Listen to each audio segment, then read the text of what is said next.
market dynamics of this approach, but we caution that some businesses might overpurchase for their own use so that customers could not conveniently access curbside from other businesses, for other nearby businesses, or perhaps a business might reserve a spot for use other than curbside pickup. Again, our interest is in contactless curbside pickup for as many patrons as possible. Nevertheless, we appreciate this type of public-private partnership that could benefit the businesses who can attract customers, the village who would receive revenue, and customers who can access curbside pickup. We do feel strongly, however, that if the signage for these spaces indicates that they are reserved for specific businesses, then even more so, the signage for a majority of 15-minute spots should indicate curbside pickup only. And finally, we also recommend using current loading zones for free 15-minute curbside pickup when loading is not prevalent, perhaps after 5 o'clock and on weekends, and especially when the pedestrian mall is underway and some of those underwritten spots or 15-minute zones are not accessible to cars. This is a revenue neutral solution that simply provides more spaces for businesses and customers to use curbside. So thank you for listening, and we hope you will reach out to the CBD Advisory Committee for any questions you might have as you work through the right solutions for this important need for so many constituents in the village. Thank you. Thank you, Catherine. Thank you. Okay. Next one is 8771. Oh, hi. So I'm Patrick DeMilder. I live at 53 Crest Road here in Ridgewood. And my question was actually about social media. So I'm a student at Ridgewood High School. And so I get a lot of my information from Facebook, not as much as some other apps, but I do use Facebook frequently enough to get information from there. And so when Mayor Shea was in office, he was posting daily updates about how many cases there were in Ridgewood at any given time, at any given day, excuse me. And so I was just wondering if the council was going to continue that. I guess from my point of view, I just think that it gave me almost like a peace of mind to say, all right, I know that there were, not very many new cases in this last week. And so that was pretty heartening. And then when, we were in the really of the thick of it, and there was a lot of cases going on. And so just having that information to me just either made me feel better or worse. And I appreciated that, I guess, that openness. So I was just wondering if you guys were continuing or planning on continuing to do that. Okay, thank you, Patrick. Do we have anyone else in the queue? Yes. Nearby businesses. 6465. For use other than curbside pickup. Again, our interest is in contactless curbside pickup for as many patrons as possible. That's Catherine. We appreciate this type of public-private partnership to benefit the businesses who can attract customers, the village who would receive revenue, and customers. That's Catherine Schmidt again. We're just sounds like a recording. Yeah, we're hearing her. All right, there's one other one. Hold on, it's coming in. But 7346. Dylan? I'm sorry, could you state your name and address, please?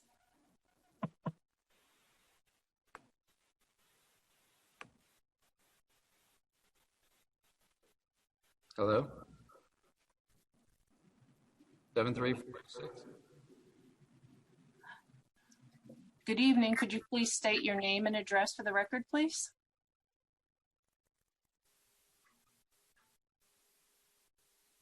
Seven, 346. Hey, it's Denise Lima. How are you? Hey, Denise. There you are. Okay, good. Okay, name and address for the record, Denise. Thank you. Denise Lima, 319 East Glen. Wait. Okay, wait. I should have button, sorry. Is she Denise? Yeah, I'm still here. Thank you. Okay, Denise, just start over, okay? Thank you. Yep. Denise Lima, 319 East Glen Ave. Just wanted to look forward to talking more about the budget and this coming year with the new council, making sure we are prudent in not spending as much and trying to be diligent. We're going to have a really tough year with the virus, and I know we're going to get some money from the county, but I think we really need to just look at everything that we're doing with spending. The budget's really pretty high, and I'm going to be looking forward to that. Second is the visioning process, and just if there's an update or a status on that.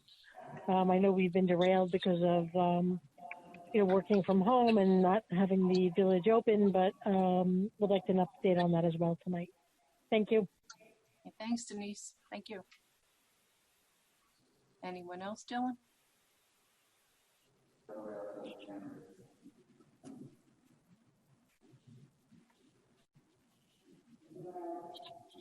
This time. Nobody else has their hand raised.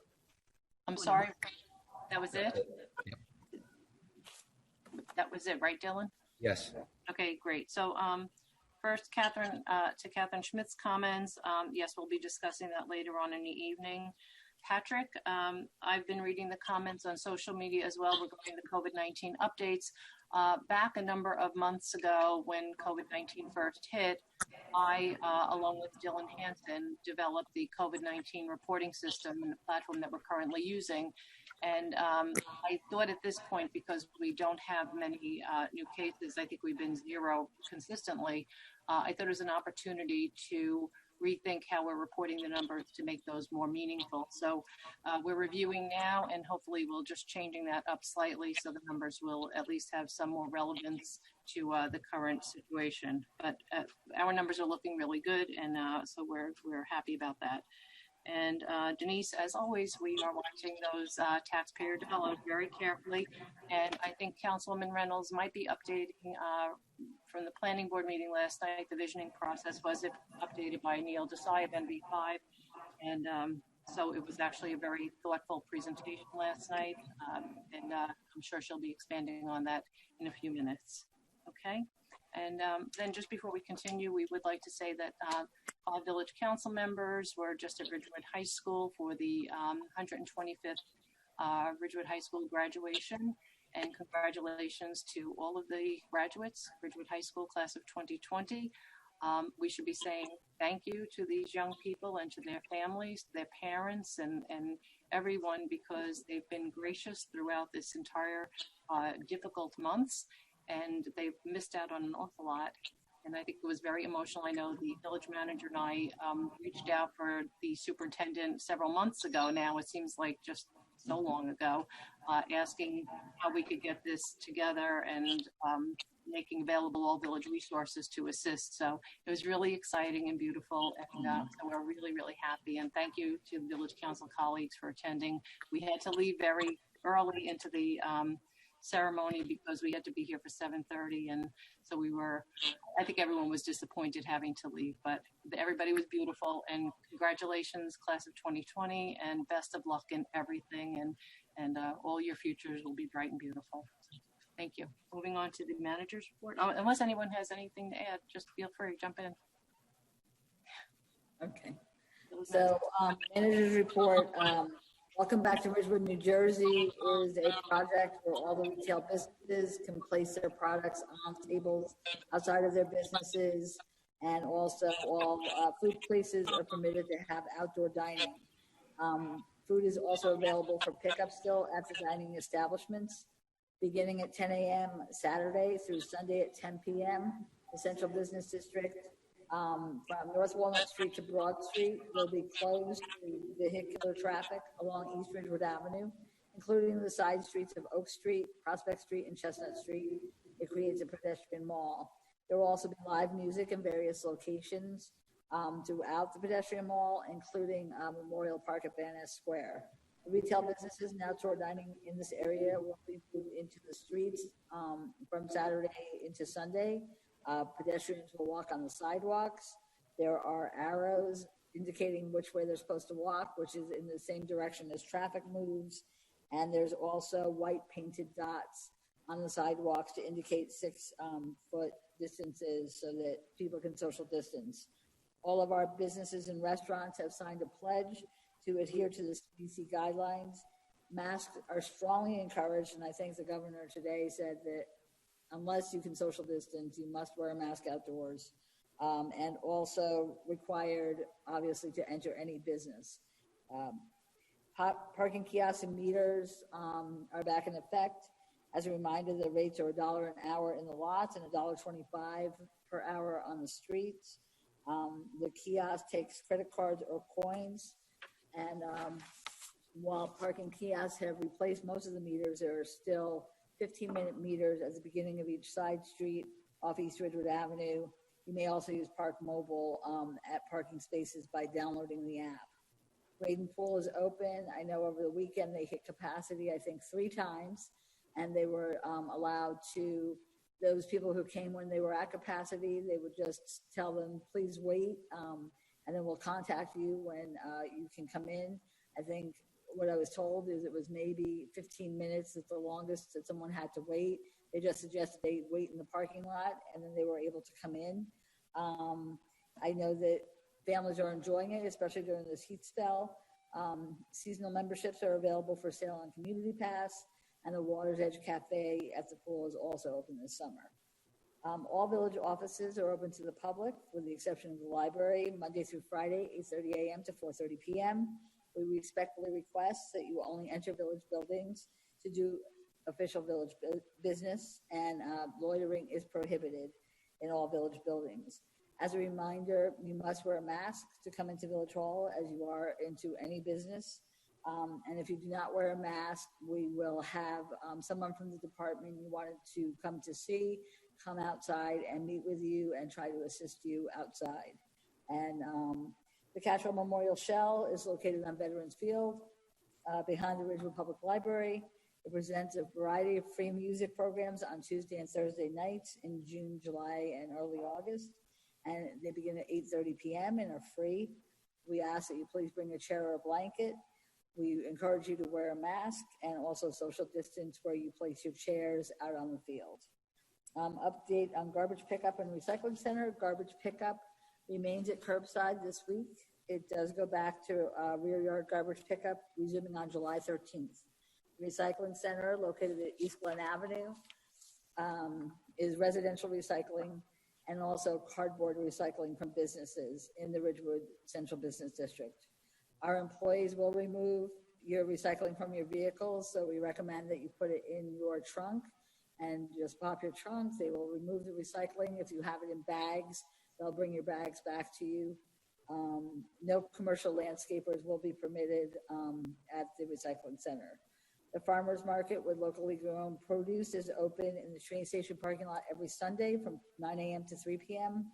Come and enjoy the seasonal bounty, and please observe social distancing.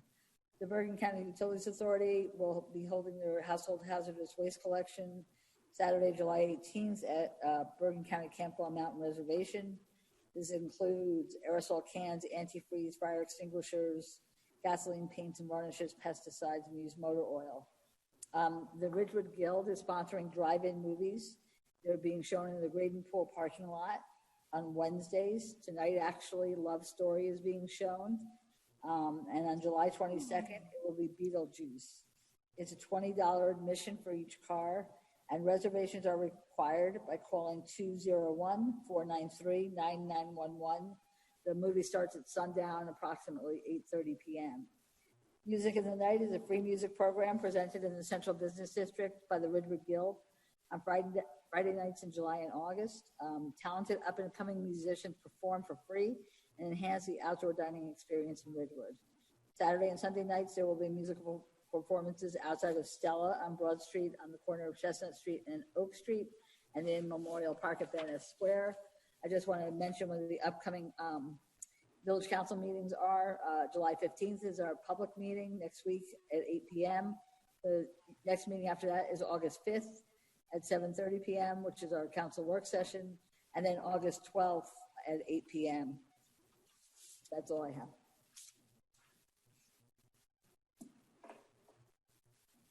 Receptive here to unmute. So thank you to our village manager, and on to council reports. And I'm just kind of going the way these boxes are laid out in front of me. So we're going to start with Councilwoman Perrin. Thank you.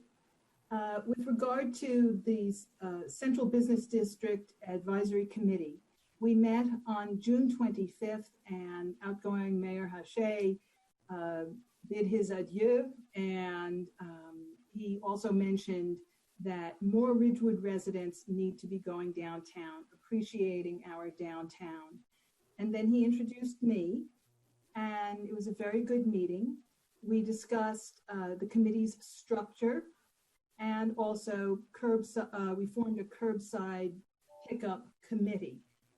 We met again this week, yesterday, and discussed the need to accommodate people who are at risk for getting COVID by having this reserve space, and that is later on our agenda, so I'm not going to address that now. We are going to meet every 2 weeks during the summer instead of once a month. And we're going to meet again tomorrow via Zoom. Also, with regard to the Chamber of Commerce, I'm also now the liaison to the Chamber of Commerce. We met this morning. There were several new members that joined. And in particular, one new outfit opened, Pure Impact Fitness, opened on June 26th.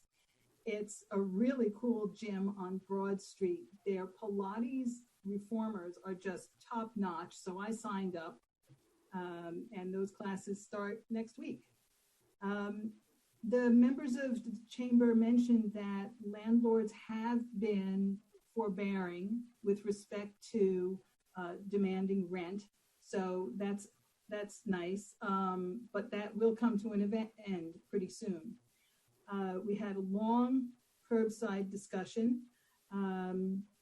There was a question, and maybe you already answered this. I just had to look aside for a second. They wanted to know when village recycling of cardboard will resume. Heather, did you just say something about that? Yes, they need to bring the cardboard to the recycling center and just have some identification, whoever they send with the cardboard, that's, you know, a business identification, so that our employees know that they are from a Ridgewood business. Well, you know, before it was picked up at their establishments. When is that going to resume? I don't know when that can resume. So at this point, I don't have that answer, but at least they can get it recycled by bringing it to the center. Okay, because one merchant doesn't even have a car, so it was hard for that person to bring cardboard down to the recycling center. So they would like to be kept posted. Sure. And chamber meetings are second Wednesday of the month, so the next one is due in August. Open Space Committee, I haven't been to one of those meetings yet, but they are going to meet on July 16th, 7 to 9 p.m. at the Gatehouse at Habernickel Park. So I'm excited to actually have a meeting in person, and I've never been to the Gatehouse. With regard to Green Ridgewood, we met on June 16th, and we discussed having online events because we can't have in-person events such as movies and webinars, that sort of thing, with regard to various environmental issues. We also talked about grants and perhaps calendaring grants so that we don't find ourselves with too little time in order to apply. We talked about a new idea, sustainable families, so that families could get certified and recognized for sustainable practices. We also discussed an environmental resource inventory, and one of our members, Rob Carney, who works for the water utility, he's working on that. There are various aspects to it that he will need some help with. Geology, soils, water resources, air quality, wetlands, land use, and wildlife. Those are the broad categories that will be addressed. The next meeting of Green Ridgewood is going to be July 21st via Zoom. In September, we will probably change our meetings to the first Thursday of the month so that members of Green Ridgewood can attend planning board meetings. It's very important for the environmental committee to understand what's happening in terms of land use. So that's why we're hopeful to change our meeting date. That's all I have.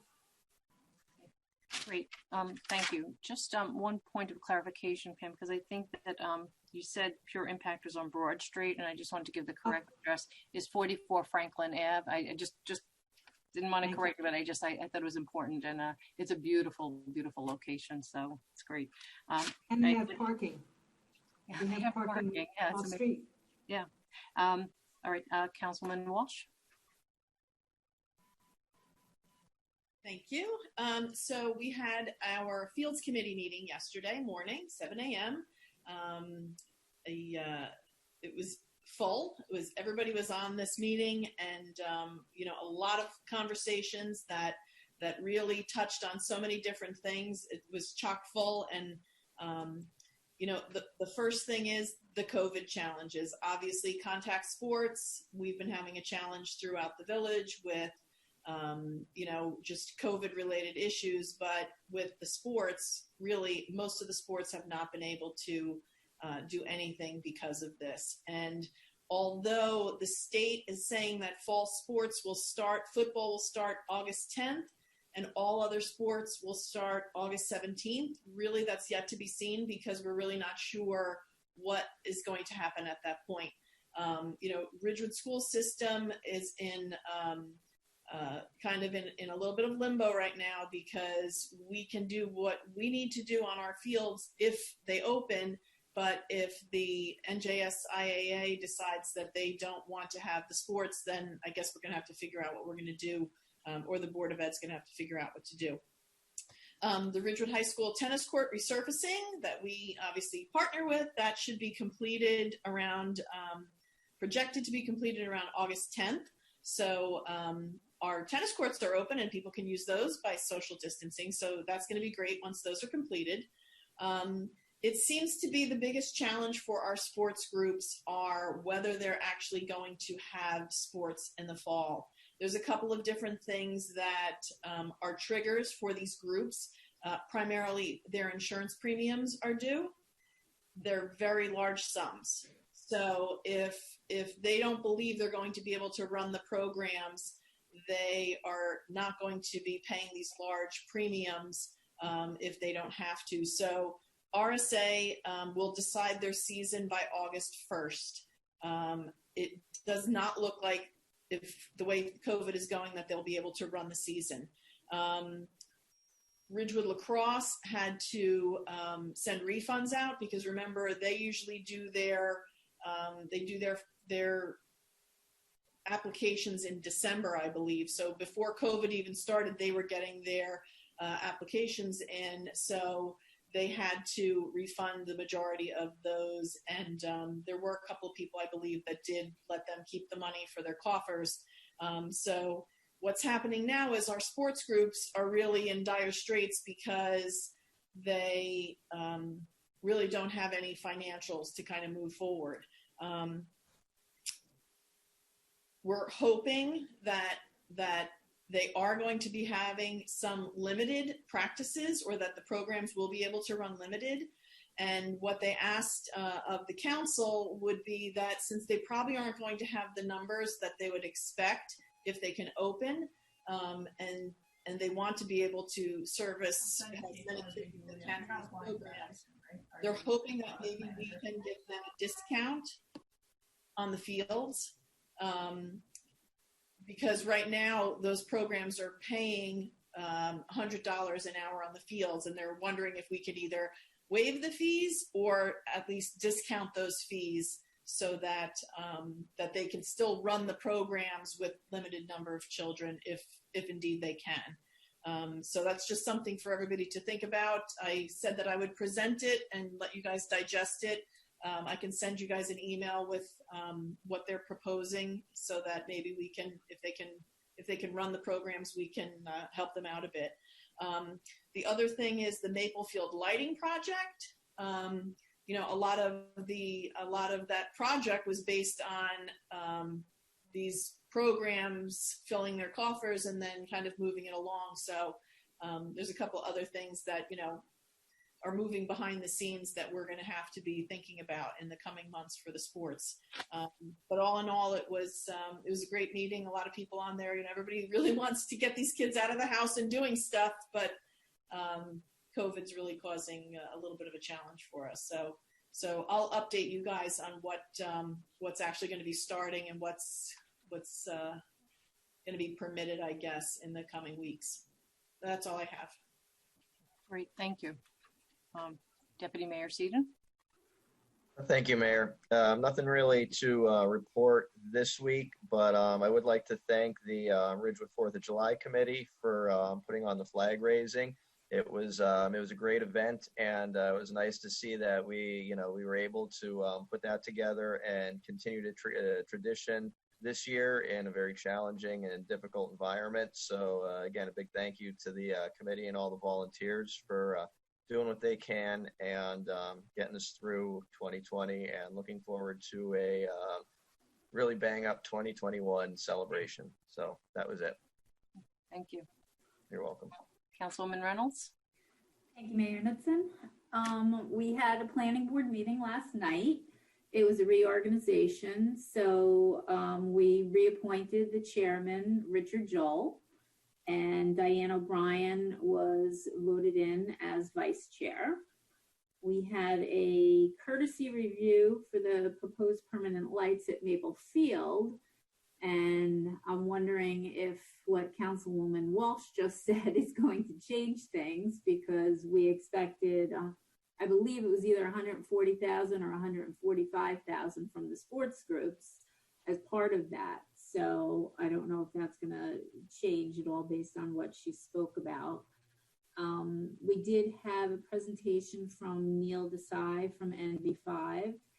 He presented a summary of the most recent public comments and discussed possible revisions to the draft based on those comments.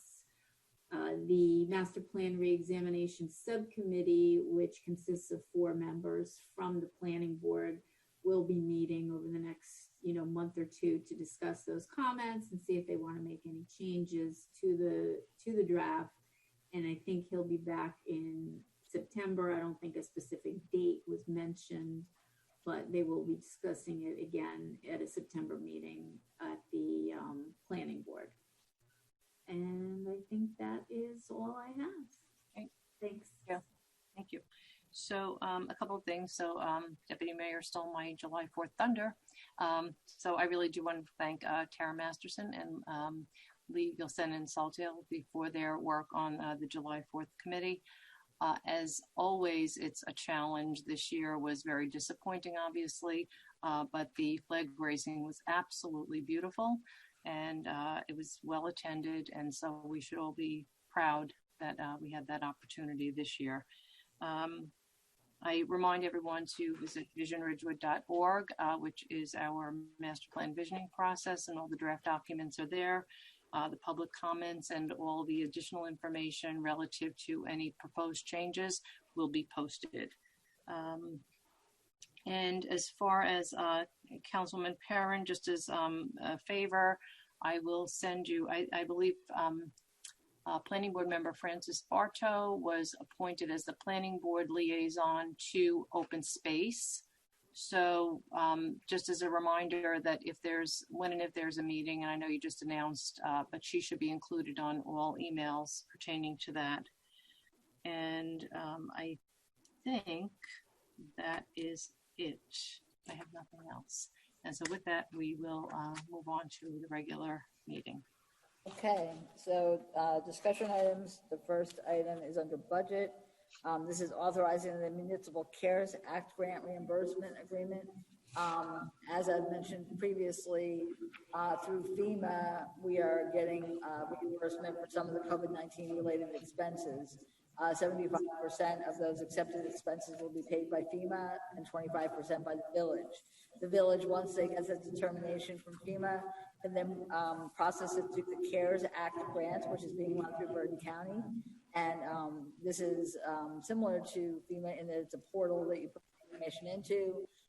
We actually had a call from the representative of the CARES Act from the county saying they are processing them fairly quickly.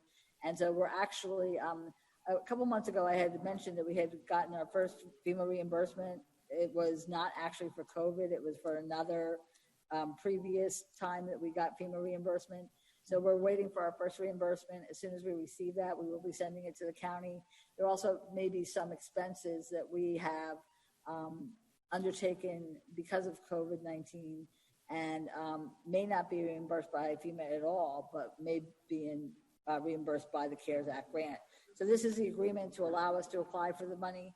So we will have to do a resolution, which we'll have in our special public meeting.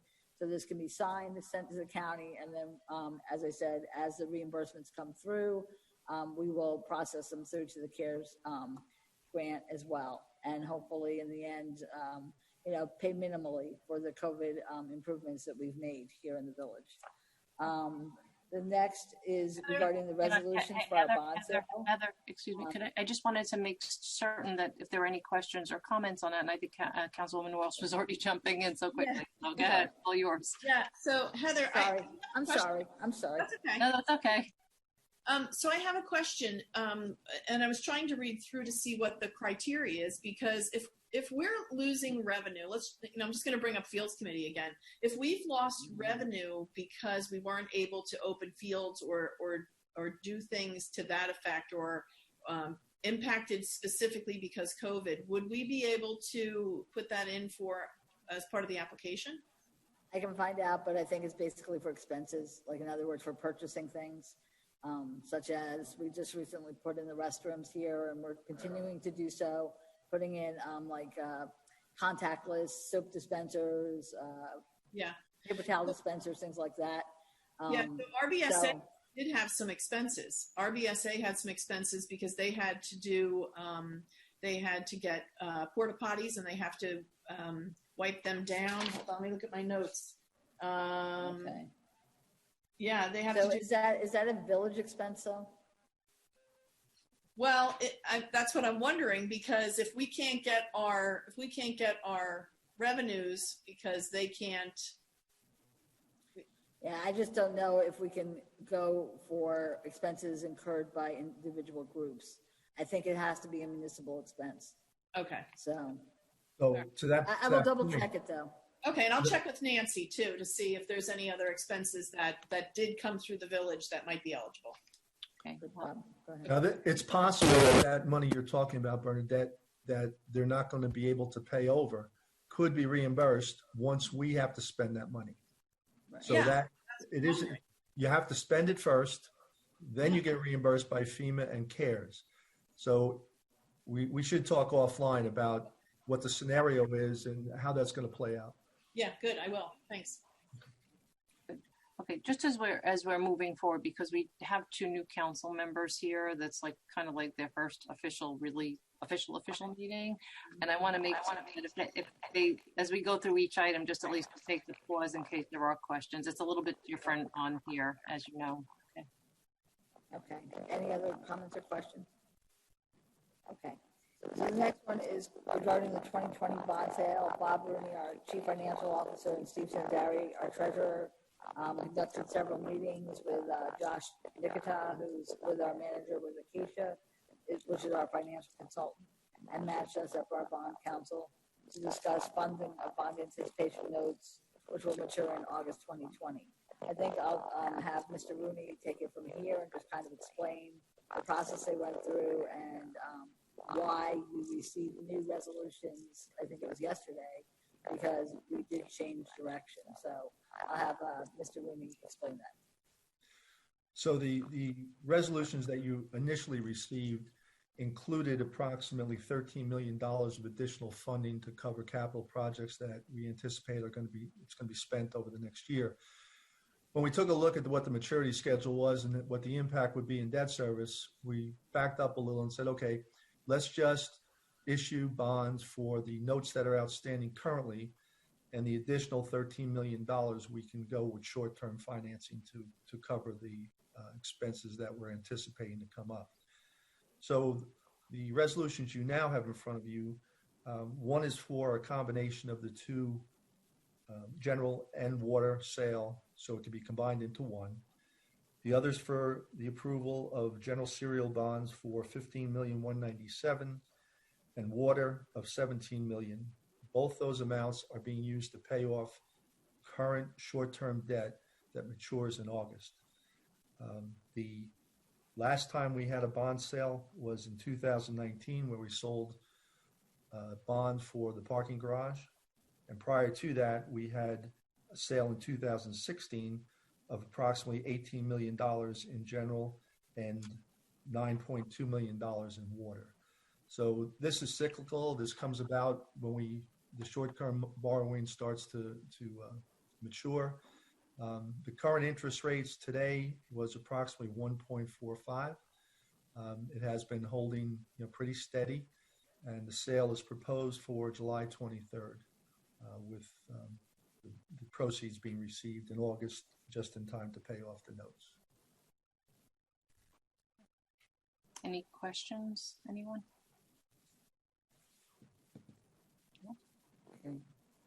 Okay, the next items are under parking. Heather, can I just, I think there must be something wrong. I don't know if anyone else is getting that kind of crazy, your microphone or something is all, you're all garbly. It's like you're underwater. Right, thank you. Water's garbly.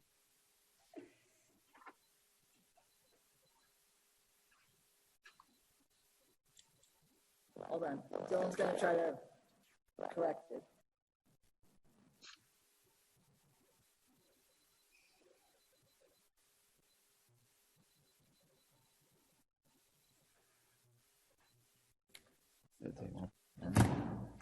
The worst. Right. So where's your? It's in the same place, right? So I'm on. Okay, can you hear me now? Oh yeah, that's so much better. Totally Okay, better. Great. Okay. Thank God for Dylan. Okay, so the next one is under parking. It's the amendment to the allocation of parking in the Hudson Street parking garage. Ordinances 3798 and 3802 designated how the various levels of the garage would be allocated and utilized by the public. Given the COVID-19 pandemic, it's recommended that the village manager be allowed to have flexibility to amend the parking regulations in the garage and throughout the village as a whole, actually, for parking. That would only be done, though, once a resolution by the village council was adopted. So in other words, the village council would be made aware of it. They would adopt a resolution which would authorize the village manager then to change whatever might be. Currently, for example, we have levels 2 and 3 of the garage designated for premium parking permit holders only. And given that many people are not going back to New York City at the moment and may not go back till September or December or sometime in 2021, to leave it at that, we may have empty spots. So this will allow us to allocate it quickly, not have to go through an entire ordinance process in order to do so. And I think, and the other part of it is that it would also allow the village manager to do things such as create the curbside pickup spots. When we created them, there was no charge for parking, but now there is. This would allow the village manager again to do something to that effect, putting aside curbside parking spots without having to do an ordinance, but having a resolution by the village council. So this, again, it's on both the Hudson Street garage and on other streets as necessary. We also, the other thing I want to mention is we also did suspend the parking regulations in the residential zones during the COVID-19 pandemic, because when it was very high, because many people are home, they're working from home, they need space for their car because it may have been at the station, at the train station otherwise. And so this allows more flexibility than having to do an ordinance every time, which is at least a 2-month process. So I don't know if you have any questions or comments. I have a comment. I brought this up at the Chamber of Commerce meeting this morning, and people there really thought this was a great idea. to leave the village the flexibility to fill the spots as needed, instead of doing it ordinance by ordinance, every 2 months, changing things. And this would still allow this still comes before the village council before any changes are made. So then we would have to approve it or disapprove. We'd vote on it and go through that whole process with a resolution. So that's it just allows for a quicker turnaround time. So I'm okay with that. So I have a question for Matt Rogers, actually. Yeah. So Matt, I'm just wondering, when you have, if somebody is issued a summons, a parking ticket, and by code it's one thing, but by resolution it's something else, how is that even enforceable? Well, I had responded with regard to this. The way that this would work, and I talked to, made a recommendation to Jay Chuck about this, who I think has joined us. The ordinance would be in place. What has to happen is that this is depending upon the nature of the need for the change. When it comes before the council with a resolution, the resolution is to suspend the enforcement of the ordinance as written and permit for this to go on for a temporary period of time. And you want to try and define either the cause of the need for the temporary change or the time period that you're going to be dealing with. Such as in this instance, what we're dealing with regard to the reopening of the downtown area or the CBD during the COVID issues. If there's something similar to that where there is a cause that's creating the need to do this, you have to be a little bit more specific with this. Now, although only the council can adopt an ordinance, but giving the flexibility to the manager to propose some regulations and the council to consider them, again, it's going to be temporary, and the determination has to be made as to whether or not it's, how long it's going to be and why is it being done, so that we back ourselves with that as information and the basis for any of these regulations, and then consider whether or not down the road it's going to need an ordinance to make it fully effective, or do we allow this temporary situation to go on a little bit further? But we have to back it up, and we have to take the action to be vigilant with it. I believe that it would be enforceable if somebody violated the regulations once they're adopted through this process, because we're giving the ordinance to allow for this type of a process to occur. But again, you got to remember, legislation is really particularly the authority of the council. But as long as we're doing this on a temporary basis, an interim basis until a particular event subsides or a particular, action happens, I think we should be fine. So I don't know that you actually answered my question. Oh, I thought I did. Sort of. I mean, all right. So let me just think. We're concerned about enforcement. Yeah, well, yeah, but so if you're suspending an ordinance, so to allow for something in lieu of that ordinance, and even though there's a resolution controlling now on a whatever temporary basis, then actually there's nothing in those spaces that is technically enforceable, because you have no ordinance controlling those spaces, and you've suspended the ordinance that does. So you have no. You have an ordinance in place that allows, under certain circumstances, as long as they're defined in the resolution, regulations to be set with the consent, maybe at the direction of the manager, with the consent of the governing body for that time period in order to make the adjustments that are necessary for that to happen. So I believe with that ordinance, that enabling ordinance permitting this type of an establishment of regulations, as long as it's on a temporary basis, it can't be on a permanent basis, I think you should be fine. So let's just say, for argument's sake, we had a space that there's no ordinance. The only ordinance controlling that space is 3-hour parking at $1.25 an hour. Right. And we suspend the ordinance, and it becomes a grab and go space, whatever. And then somebody parks there for the 3 hours, or somebody parks there for 6 hours. Somebody parks there all day. So I'm just interested in knowing, if somebody now wants to write a ticket what is the ticket violation? What's the violation that's going to be identified for the? Again, we dealt with this with the reopening. Not only do you still have the ordinance that's in place that's being violated, but you can write up an ordinance to violating the ordinance that we're going to be voting on or looking at now for the purposes of allowing for the regulation to be established on an interim basis by the council by resolution. So that's what we're trying to do here. But you don't have the original ordinance to write No, about. you don't. But because you're suspended that. Yeah, you have that as the background for it, controlling parking. But the regulations that are going to be in place that are going to be enforced are the ones that are effectively set up by the enabling ordinance that you're going to be voting on or considering through the regulations that are going to be set by the resolution of the council. All right. So you have to, the violation would be of an ordinance, but the ordinance that it would be violating would be the one that enables the regulations to be set by the resolution of the council at the direction of the manager. So it's a proposed ordinance that's before you. And that's the proposed ordinance that's before you.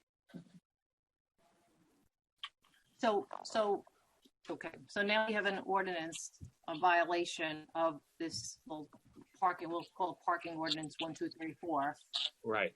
So, but that was, but the definition, the structure of that is in a resolution. The actual details of the parking regulations are by resolution. So there is no ordinance. I guess I have to just maybe go through this whole thing, and I know we're going to introduce it, so there's a little bit of time here. But when I'm reading this, there's no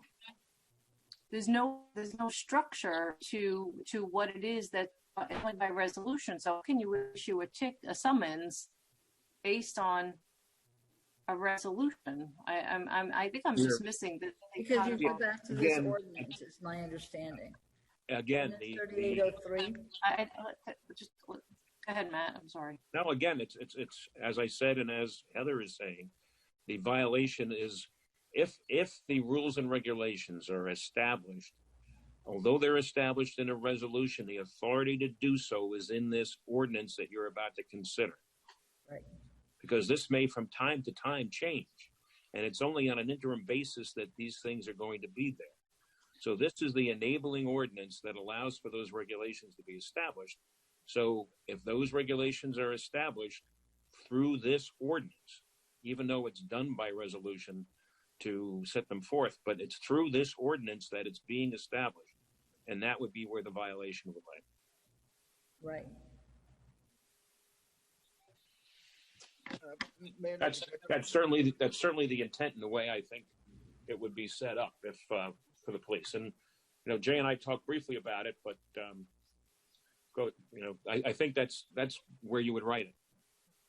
Yeah. So Mayor Knudsen, the way that the police department would see this is, let's say you'd have a 30-minute time frame for pick up and drop off. In the resolution, you guys would attach the enforcement of Title 265-23, which is one of our time limit restriction ordinances. So we would kind of double back on that and give it enforcement characteristics through the resolution. So we would identify what violation could be in effect if we did change the rules for the short-term basis. So, okay, so you would be referring to a very specific code that would subsequently identify the violation in a resolution, and okay. All right. I don't know how this works if someone has issued a ticket. I think I see challenges. It may get challenged. I mean, I'm not saying that it wouldn't get challenged, but it may get challenged. And I think we're on decent ground. I think we're on good legal ground, but we can talk about it further. We have time. Okay. Anyone else? I just have a question for Heather. She said something about the residential parking, rules have been relaxed during COVID. I want to know, so overnight parking, you're still allowed to park in the street. You don't have to call in. For now, but that will be back eventually. Okay, but no date as to when it's going back. Not at this time. Okay, and then if you're on a street, say there's no parking from 9 to 3. Right. Is that relaxed as well? Yeah, because most of those are around the schools, and the schools haven't been in session. Okay. All right, thanks. So just that now going back to this amending, modifying parking regulations, Matt Rogers. So that actually, the suspending of the residential parking regulations was never done by resolution by Village Council, correct? Correct. Okay. Mm-hmm. So then, how is that different than in this? Because that's been now since March, correct? We do that as a courtesy to our residents. No, I understand that. I'm just asking because I'm just saying that we just never took a resolution anywhere from the Village Council to do that, correct?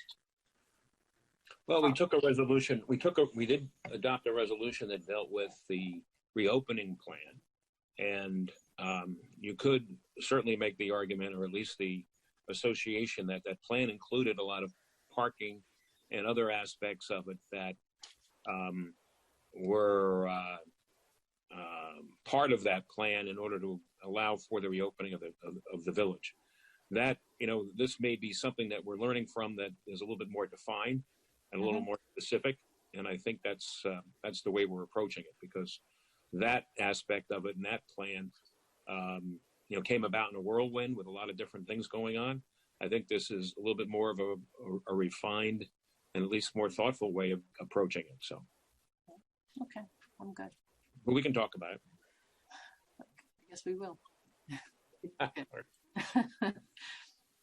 Okay. Any other comments or questions? Okay. So the next one is amendment to the time limit for Walnut, Prospect, and Chestnut Street lots. Ordinance 3798, among other things, made the fact that there was a 3-hour parking limit, time limit for the Walnut, Prospect Street, and Chestnut Street parking lots. This was with the thought that the parking garage was going to be open around July 1st. The ordinance was actually effective June 30th. So what we want to do is suspend that temporarily until we go back to having the availability in the garage for people to park. And then we can notify all the commuters who are currently in those lots that they will no longer be able to park there, but the garage is available, as well as Cottage Place and the train station. So, but to say now that all the commuters can't park there, if they currently do, given the fact that there are so few people, it seems, commuting at this time, doesn't make sense. So Heather, so I have a question about that. So why wouldn't we just keep the ordinance as planned and let the handful of placard owners know that they can park now at the train station for the interim? The train station's been empty. So if we can get more in my opinion, if they can get more shoppers and diners in those lots, and we can just, send a notice out to them and say, first come, first serve. Because it's been vacant. The train station lot's been vacant. And really, the garage, let's just say, is going to be done within 4 weeks. I don't think anybody is going to be going back to working in the city within that 4-week time frame. So I'd rather shift the commuters to the train station and let shoppers and diners start getting used to using those other lots. Yeah. Hold on 1 minute.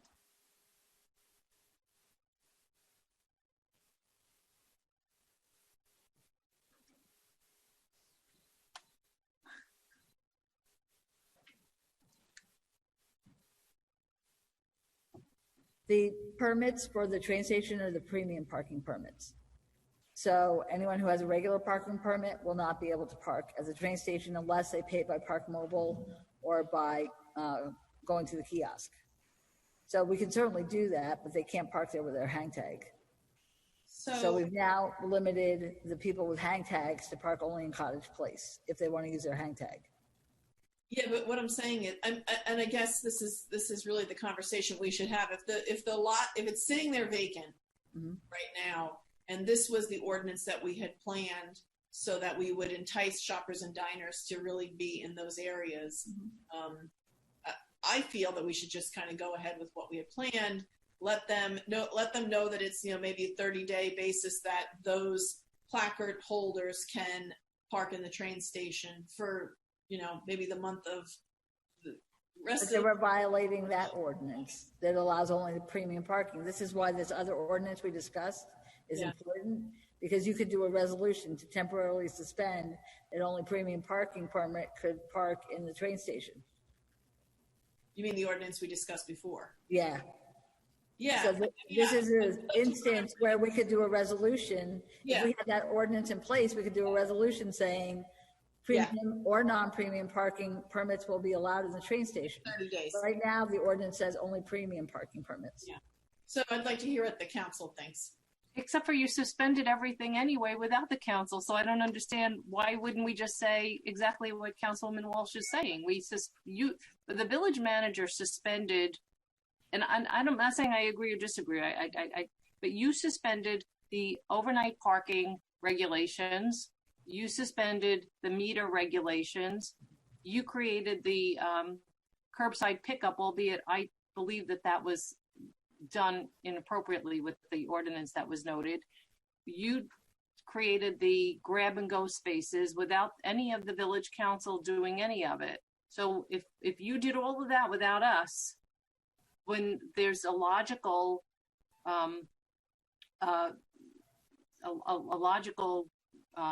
suggestion to say, let everyone do this on a first come, first served basis.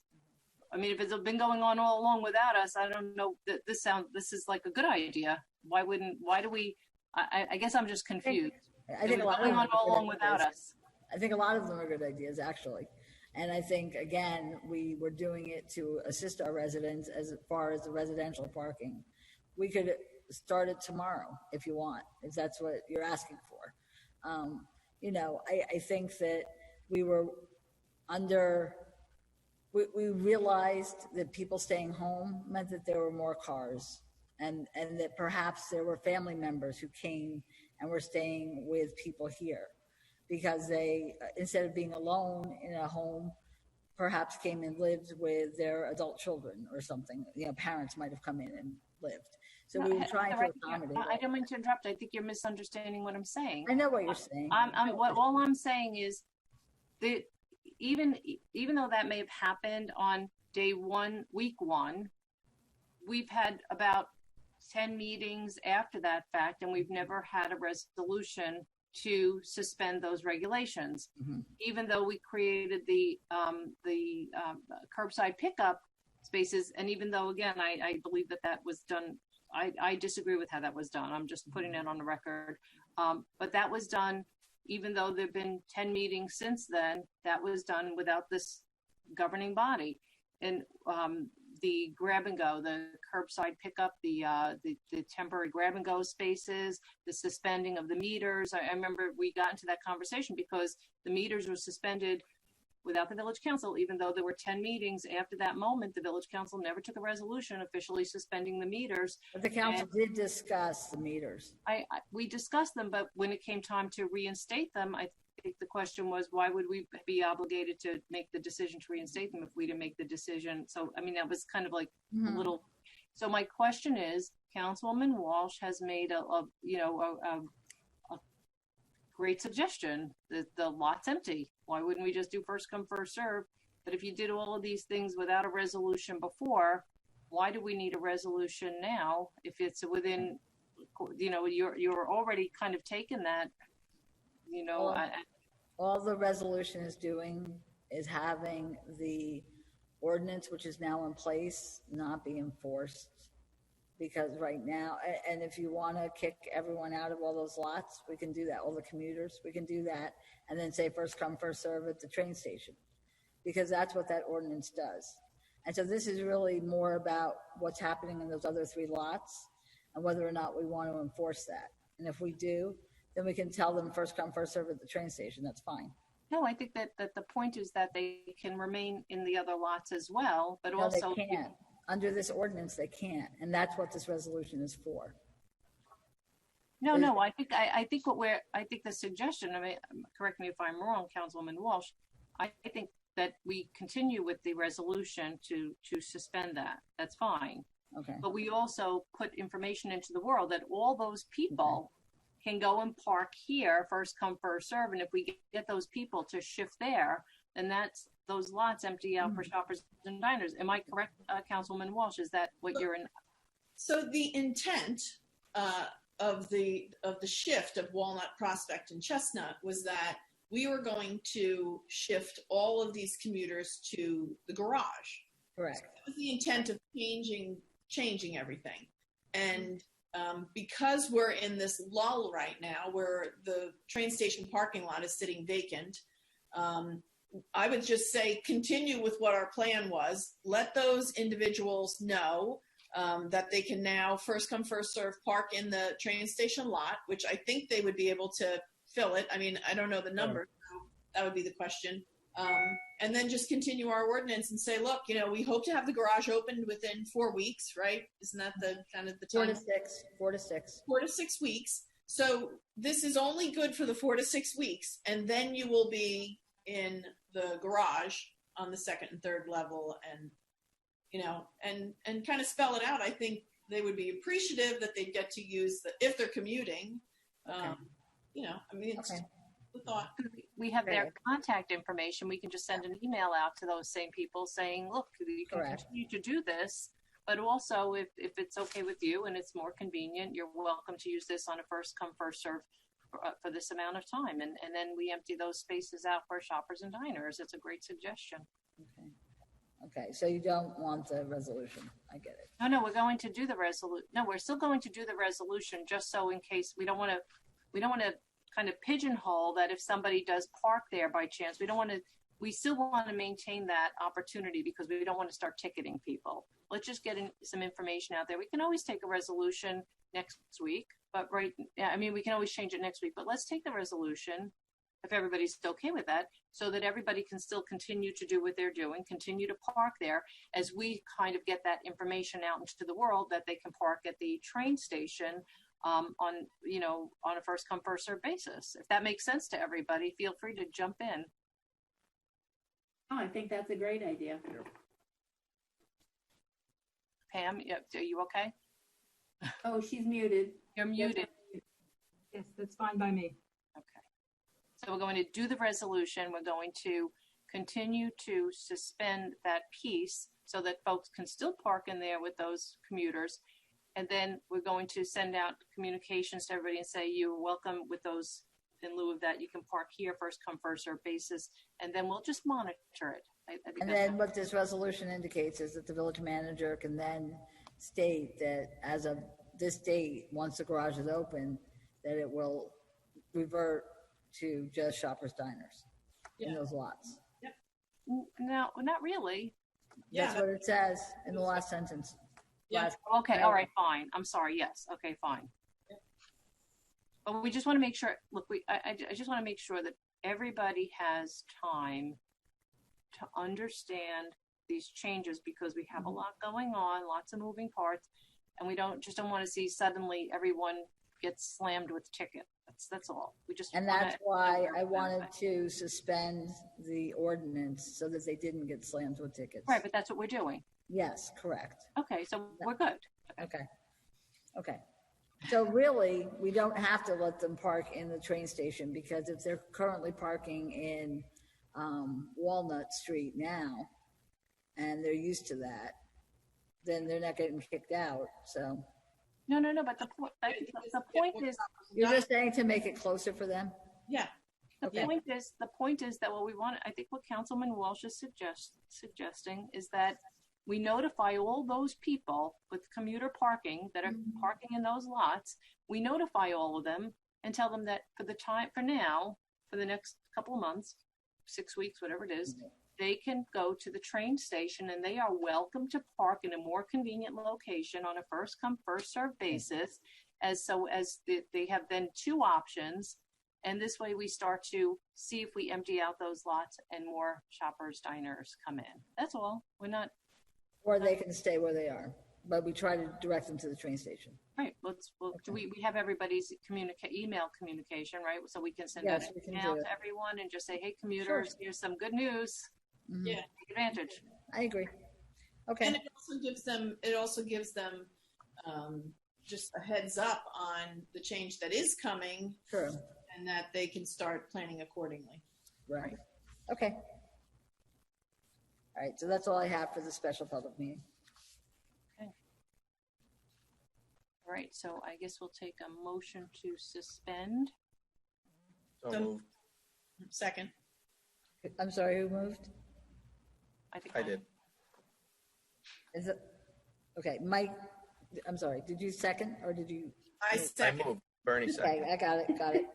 I just didn't get it. I'm sorry. We said it at the same time. Yeah. Very excited. We jumped right on that one. We need you to unmute. Oh, Pam. Perrin? I'm doing a vote. Reynolds? Yes. Seaton? Yes. Walsh? Yes. Knudsen? Yes. Okay, we're going to call this special public meeting to order. The date is July 8th, 2020, and the time is 8:44 p.m. Adequate notice of this meeting has been provided by posting on the bulletin board in Village Hall by mail to the Ridgewood News, the Record, and by submission to all persons entitled to same is provided by law of a schedule including the date and time of this meeting. Roll call. Councilwoman Perrin? Here. Councilwoman Reynolds? Here. Councilman Seaton? Here.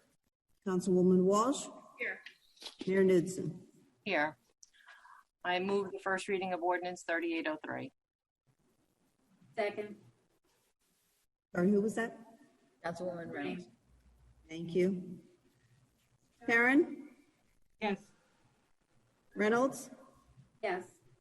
Seaton? Yes. Walsh? Yes. Knudsen? Yes. So ordered. Will the clerk please read ordinance 3803 by title? An ordinance to amend Chapter 265 of the Code of the Village of Ridgewood, Vehicles and Traffic at Section 265-18, Regulations Not Exclusive, and Section 265-19, Parking Prohibited at All Times. Okay. Somebody has to move it. Have a motion? I move that we introduce this ordinance. Okay. All right. What would the hearing? All right. Second So reading? can somebody just has to read Mike. Okay, from the somebody needs to move it. I move that ordinance 3803 be adopted on first reading and that July 15th, 2020 be affixed for the date as a date for the hearing thereon. Mike? Did I get The it? script is August 5th, 2000. August 5th. Okay, August 5th, 2020. Sorry. I'll second. Perrin? Yes. Reynolds? Yes. Seaton? Yes. Walsh? Yes. Knudsen? Yes. Moving to resolutions. The following resolutions, number 20-201 through 20-205, are to be adopted by a consent agenda with one vote by the Village Council. Each resolution will be read by title only. Authorize execution of agreement, Bergen County CARES Act municipality reimbursement. Resolution for bond sale, resolution providing for the combination of certain issues of general improvement bonds of the Village of Ridgewood to a single issue of bonds aggregating $15,197,000 in principal amount. Resolution for bond sale, resolution providing for the combination of water utility bond of the Village of Ridgewood to a single use of bonds aggregating $17 million in principal amount. Resolution for bond sale, resolution determining the form and other details of $32,197,000 general obligation bonds consisting of $15,197,000 general improvement bonds and $17 million water utility bonds of the Village of Ridgewood and providing for their sale. Authorize temporary suspension of parking changes in Walnut Street, Prospect Street, and Chestnut Street parking lots. Motion, anyone? So moved. Second. Perrin, Yes. Reynolds, Yes. Eden, Yes. Walsh, Yes. Knudsen. Yes. Motion to adjourn. So moved. Second. Second. Who seconded? I did. Pam did. Okay. Perrin, Yes. Reynolds, Yes. Eden, Yes. Walsh, Yes. Knudsen. Yes. Okay. Thank you. And now we're back.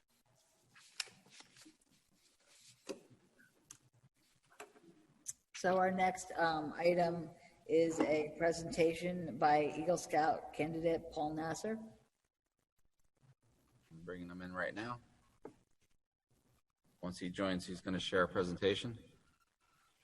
Who's going to do a screen share? Hi, Paul. Good evening.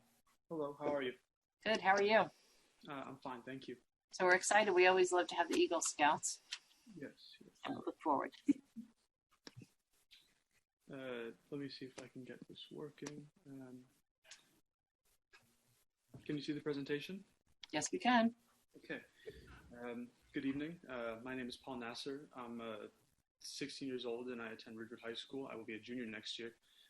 I am a Boy Scout at Troop 7 in Ridgewood, New Jersey, and my project is officially titled Village of Ridgewood Train Station Green Space. So during the school year, I would often walk home through the train station parking lot, and after discussing ideas for the project with my parents, we settled on the idea of improving some sort of green space. After we noted that there was some level of discontent among residents of the village with the recent renovations of the parking lot, in which there was a sacrifice of green space for additional parking lots, for parking spaces, and working towards discouragement of jaywalking. So at that point, I decided that I wanted to work towards aesthetic improvement and establishment of a sitting area. So in October 2019, I met with Mr. Peter Afusov, who works in the Public Works Department, and after school to pitch this idea. And he expanded on this idea with pedestrian safety as a larger goal.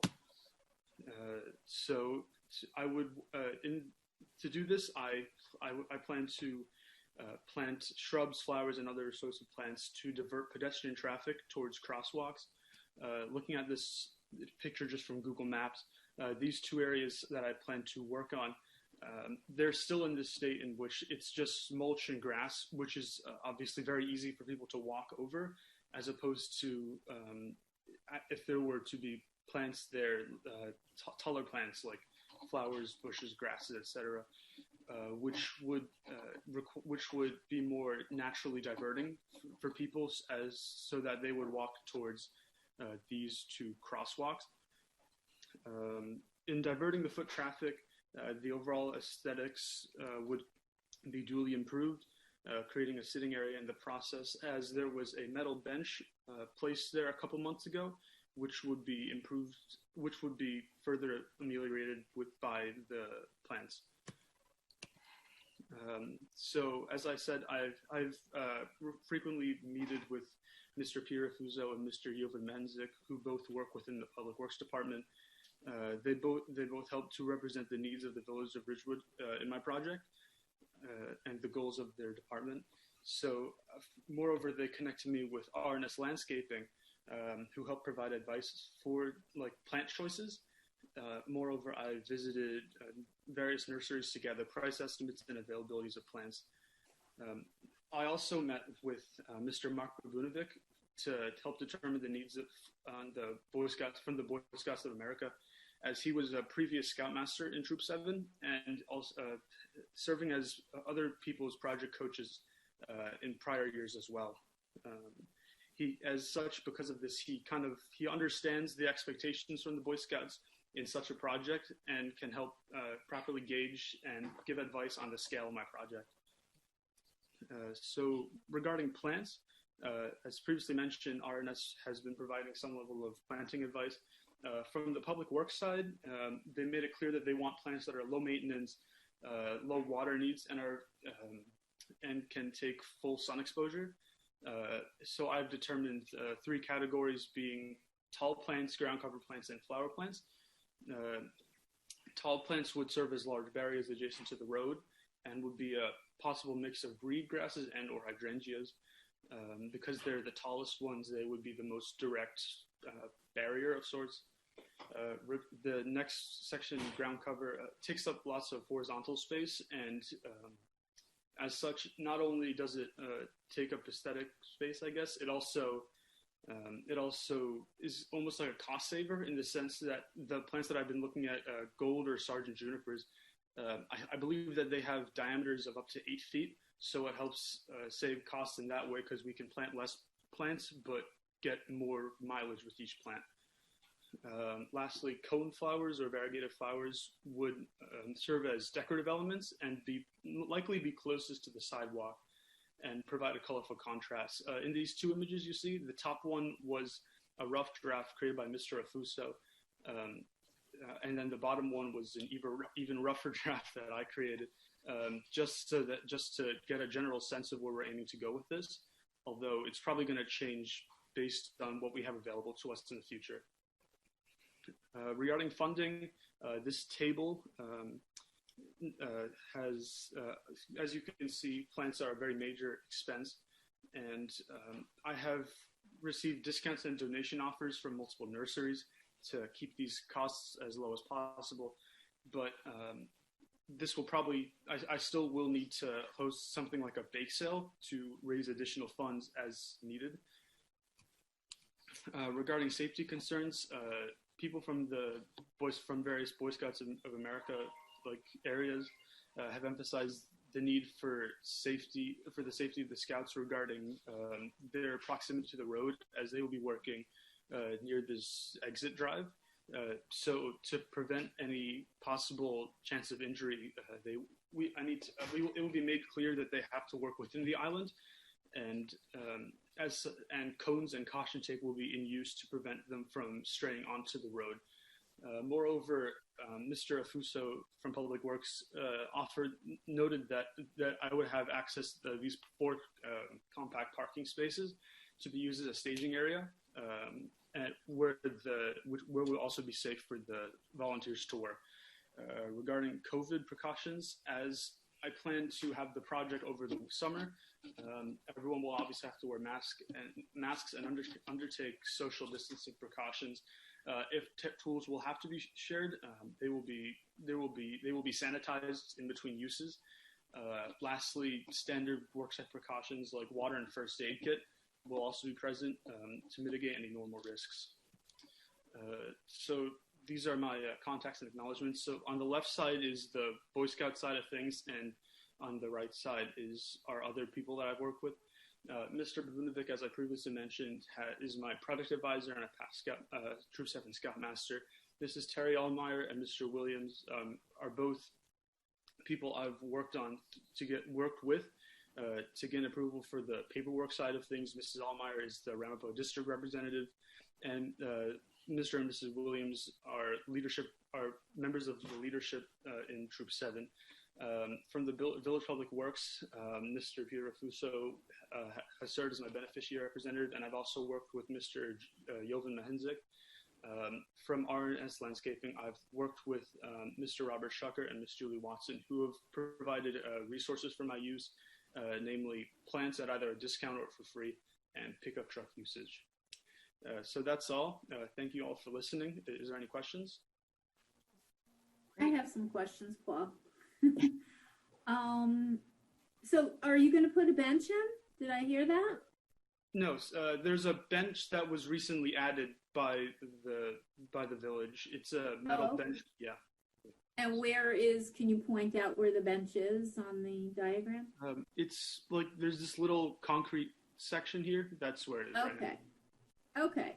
So you don't want, so people would sit on the outside basically of that. They're not going to be walking in the flower bed. No. Okay. I just have a couple questions. I'm a big flower garden person. So when you presented the types of plants you would put, the first thing I thought of is everything you talked about really is spring and summer plant. And then in the fall and the winter, it all dies back. So that area probably would get walked on and trampled on in the winter because there's nothing left there. So I might suggest putting some evergreen bushes instead of the hydrangeas or the grasses, which the grasses die back totally. The hydrangeas, you will have sticks, but hydrangeas are very, very hard to take care of in an area where it's total sunshine and I assume there's no irrigation there. I believe there are sprinkler heads. There are multiple sprinkler heads there. Oh, are there sprinkler heads there? Yes. Does anybody know? I believe. Yes, there are. Irrigation is a part of the landscaping at the train station. Okay. Hydrangea, I mean, that is in the full sun, and hydrangeas really are a tough plant to keep looking nice in the full sun. Anyway, that's just my opinion. I would maybe ask the garden centers what they think. If you put some boxwoods or hollies or something that's going to be green all winter, that will prevent people from walking through those beds. And then in the spring and summer, when you have the cone flowers coming up or the variegated flowers, that'll just add to the evergreens. So thank you. That's my 2 cents. Paul, I'm very glad you're doing this because I fell in one of those beds almost at the July 4th celebration this weekend. And it's a liability to have that open mulched area and people walking on it. I've handled so many lawsuits that happened like that. Have you discussed using yews with your advisors? That's another very hardy. Absolutely. Can you repeat the plant name again, please? Yews, Y-E-W-S. I have not looked into those, but I certainly will. And then my other question is the flowers that you've proposed. You just said variegated flowers. Are you thinking about perennials or annuals? Coneflower, I see that, and they're beautiful. To be honest, I'm not entirely sure. It'll just have to depend on availability, if I'm honest. Okay. I have to assume that probably the landscaping people that are working with Paul would not recommend an annual. I assume they would all be perennials. Okay. I hope so. But yeah. Much less maintenance. And just so you know, an annual is something that just lasts that one season and never comes back. You want something that comes back every year, and that's a perennial. Right. Well, you didn't know you were coming to Horticulture 101, right? That's like surprising. I didn't either, actually, but I did know annual. Anybody else? Yeah. So I'm glad that everybody made these other comments because I was thinking I have a couple of hydrangeas that are, you really have to be careful with the hydrangeas. And as he was talking, I was like, I don't know. I have full sun in the morning and I have spireas that grow out of control. I've actually got rabbit's ear. That's actually a perennial and it's really good for full sun. So you could probably Google full sun and think of a bunch of other different things because once you plant it, this is a great project, but once you plant it, it's going to take a life of its own. So you want to make sure when you do all that hard work that it's going to pay off. So So you are lucky that you have a council that is very adept at planting and pruning and everything else. But great project, and thank you so much for doing this. I did see stone crop on one of your drawings, and that's a perennial that really can do well in the glaring sun and doesn't need that much irrigation. So that's probably a good choice as well. I'm done. I'll just say, if you have choices, you might consider native plants. They require less water. Okay. Thank you. Thank you, Paul. I think it's a great project. I'm going to steer clear of plant suggestions and everything. You've got a lot of great suggestions from everyone else.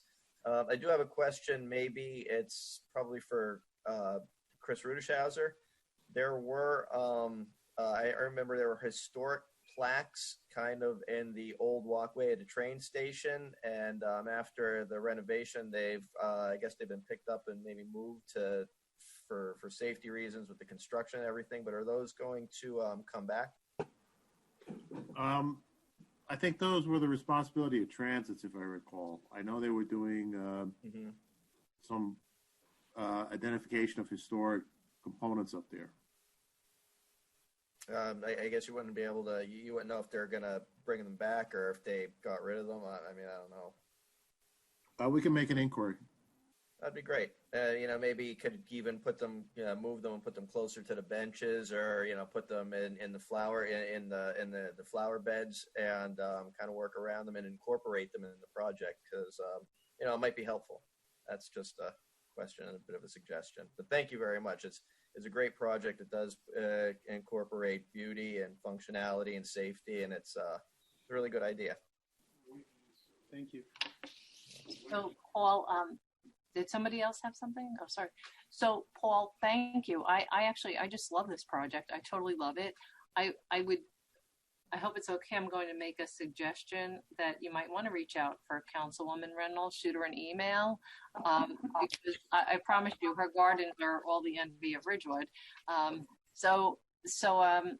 But it's beautiful, and I'm really excited. I think that it really adds a nice finishing touch to that space, and it's just going to be beautiful. So thank you, and good luck with your project. And again, look for those perennials. And native, we know native plants. You have to look for native plants, native perennials. It's important. Thank you, Paul. And I do have one question. Is there any issue? Is there any specifics as to regarding the dates that I am able to work there, or is that something I would determine by myself? I think your dates would probably be driven by your plants, because certain plants have certain planting seasons, I think, but this is not my wheelhouse, but somebody that might be, well, you could talk to Mr. Rudishauser, but also I don't know if there's an answer to that, because I think certain plants have certain seasons or availability. No? Help me. Yeah. Mayor, you are correct. Middle of the summer, I mean, I think you were talking July and August. That's probably the worst time to plant, unfortunately. But if that's when if you could hold off till September, that would be much better. But I know with Eagle Scout, you have to get things done in a certain time frame. And availability probably is a little harder in the middle of the summer at garden centers. In the fall, I think they get a lot of new stuff in. Yeah, so what I would do is my suggestion to you, because it's such a fabulous project, I would kind of, and again, is it okay if Paul contacts Councilman Reynolds, but if you get your list of plants and you have all that information organized and you have a new plan, I would just I think that would be the driver, because Chris, I don't think there's any restrictions on timing when Paul could go there and work. I mean, you're going to give him that space to work in, to kind of staging area. So I don't think that's the issue. I think it's definitely driven by availability. If he keeps in touch with our office, we could look at the schedule. Like, if you wanted to do it on a Sunday, we see if the farmer's market is in business that day. I'd like to avoid any kind of conflicts with the people coming into the farmer's market and the scouts doing the work there. Ideally, it'd be something that done like on a Saturday. If he has a weekday, we could take a look and see what's scheduled, how busy it is. Again, to give them a least busy environment for the scouts to work in. Okay. Anyone else? So Paul, thank you so much. We look forward to your project and hearing from you. If you need any assistance, please do reach out, okay? Right, thank you. Great job. Great job. Okay, we'll move on to our discussion items. First category is Ridgewood Water. The first item is awarding professional services contract for PFAS rate setting and review of water rates for 2021. As we discussed during the budget hearings, there will be a PFAS surcharge beginning in 2021. And in order to do that, we'd like to hire Howard Woods, who was our representative and did studies for our water lawsuit. This way, he's already familiar with Ridgewood Water's budget needs, prior experience in the water rate setting environment, and he had successful past project work. He'll assist Ridgewood Water in developing an equitable surcharge for PFAS, and this is to be able to fund the treatment of PFAS in all the different wells. And this will balance it with the budget. This is, again, he's recommending the firm of Howard Woods and Associates of East Brunswick, New Jersey, in an amount not to exceed $9,000, and it's coming out of the water utility operating budget. I don't know if Mr. Calby wanted to add any additional information to what I just said. Thank you, Heather, and good evening. Just one thing I just want to stress, I think it's very important to have whatever rate we determine to be independently verified, particularly this one, bearing on the fact of our current complaint and the amount of money that's going to be invested over time for this treatment, just to make sure that the number's done properly and with his experience that we lay it out in the right fashion for the ratepayer. So any questions? So I just had a question. So the surcharge is to the obviously the ratepayers? Yes. The customers? I mean, it's kind of, ironic that we're going to be paying a surcharge for contamination that we have nothing to do with, right? Correct. The idea and the hope would be that we would then offset the budget at a later time based on monies received from grants or hopefully from any settlements or, case, success from the complaint. But we need a funding mechanism to pay for the debt. And, rates would have to go up hugely to pay that. So the idea is to do a surcharge instead that hopefully then can go away and be eliminated at that point, and then use the balance of whatever monies to stabilize rates at that point as well. Okay. All right. Thank you. I think it's great that you're laying the groundwork for proving up the lawsuit. Yes. Rich, will this surcharge take care of PFAS for everyone or just certain, tanks? This will be for the entire system. Okay. It will consider the entire amount that we've come to from our planning study. It's about $100 million in capital investment. We're looking over 5 to 6 years for that investment. So that's part of why we wanted Mr. Woods involved as well, because maybe, part of that is a step type of surcharge. Maybe it's a flat fee over the 5 years. We don't know, so we wanted to involve someone independently to kind of look at those options. But it will be for the entire system.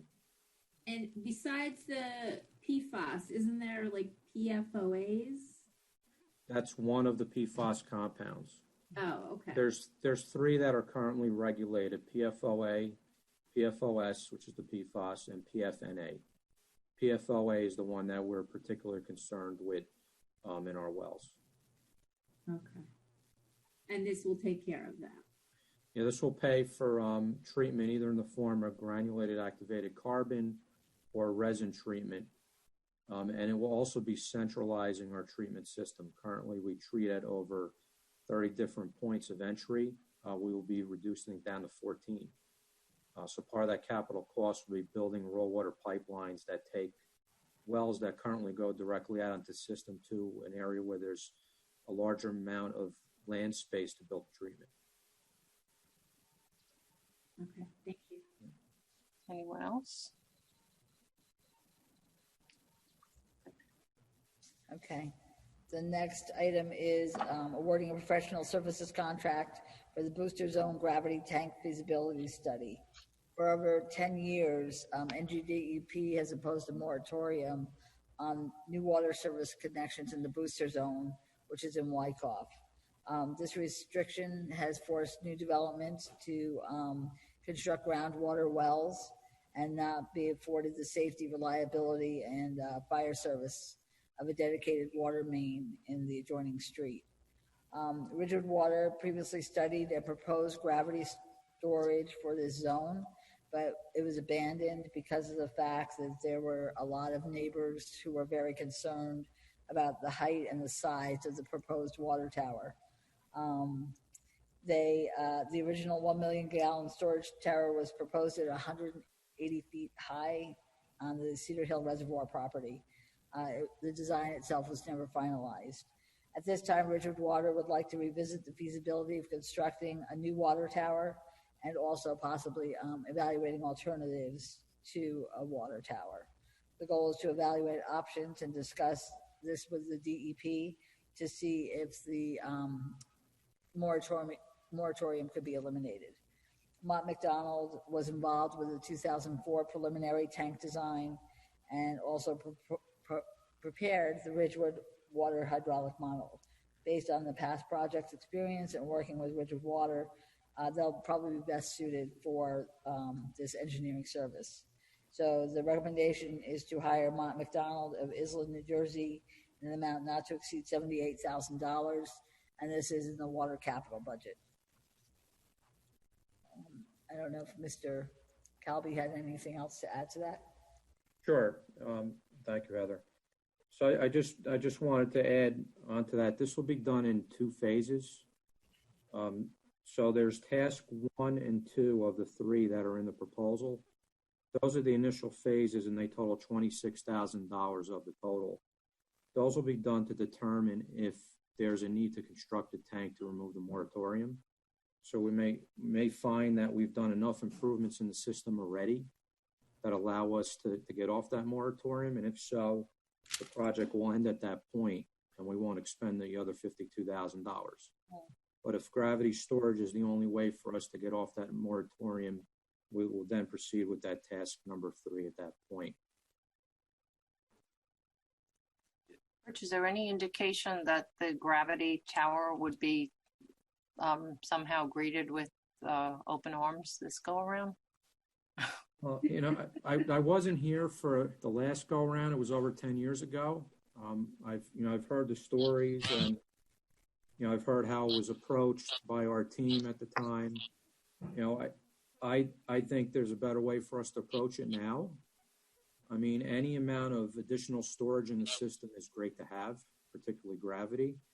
Although this tank comes at a very high cost because it'll be very high and rather large. But I do think that the climate's better now for that type of proposal. So, I mean, I would just make the comment that perhaps Mayor Knudsen could reach out to the mayor of Wyckoff to just give them a heads up as to what is being planned, because they're going to, obviously, the mayor and council there are going to be the ones that are going to get resident input to come over to us with. So maybe we should reach out first before we kind of go down the road of doing anything that might buzz. I think you can anticipate pushback and objection on this, and we got to do whatever we can to try and at least understand how much pushback and objection we're going to have if we go ahead with it. So and I agree and fully anticipated doing so. So I think, Rich, we should probably absolutely will reach out. Totally agree. I have a question also. Is development actually planned or in the offing? There have been developments that have gone ahead. The most recent was about a 4 or 5 house subdivision on a cul-de-sac that all the homes had to install private wells. The fortunate thing, the Wyckoff engineer had the foresight to have the developer put in a dry water main in case in the future they could connect. I don't know of any other possibilities that are in the works, but there are other customers in the area as well, particularly when a house turns over ownership, that they want to get off the well and connect to our system, and they can't. The only time we've allowed it in some cases, and only if we have a main in the area, is if their septic system fails and it's a public health issue. But otherwise, we're not allowed to grant it based on the moratorium.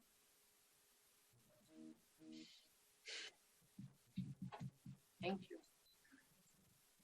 Okay, the next item is awarding contract under state contract for 2020 Ford F-550 Super Cab.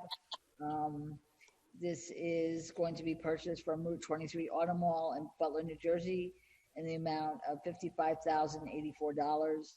It will be fitted with a new stainless steel dump body to be purchased from Cliffside Body Corporation of Fairview, New Jersey. And this is under the New Jersey Cooperative Purchasing Contract, and that's in an amount not to exceed $19,883.70. This will make it a Mason dump truck, which we could use in our water department. The new truck will replace a 2010 Ford F-450, and this funding is found in the water utility capital account.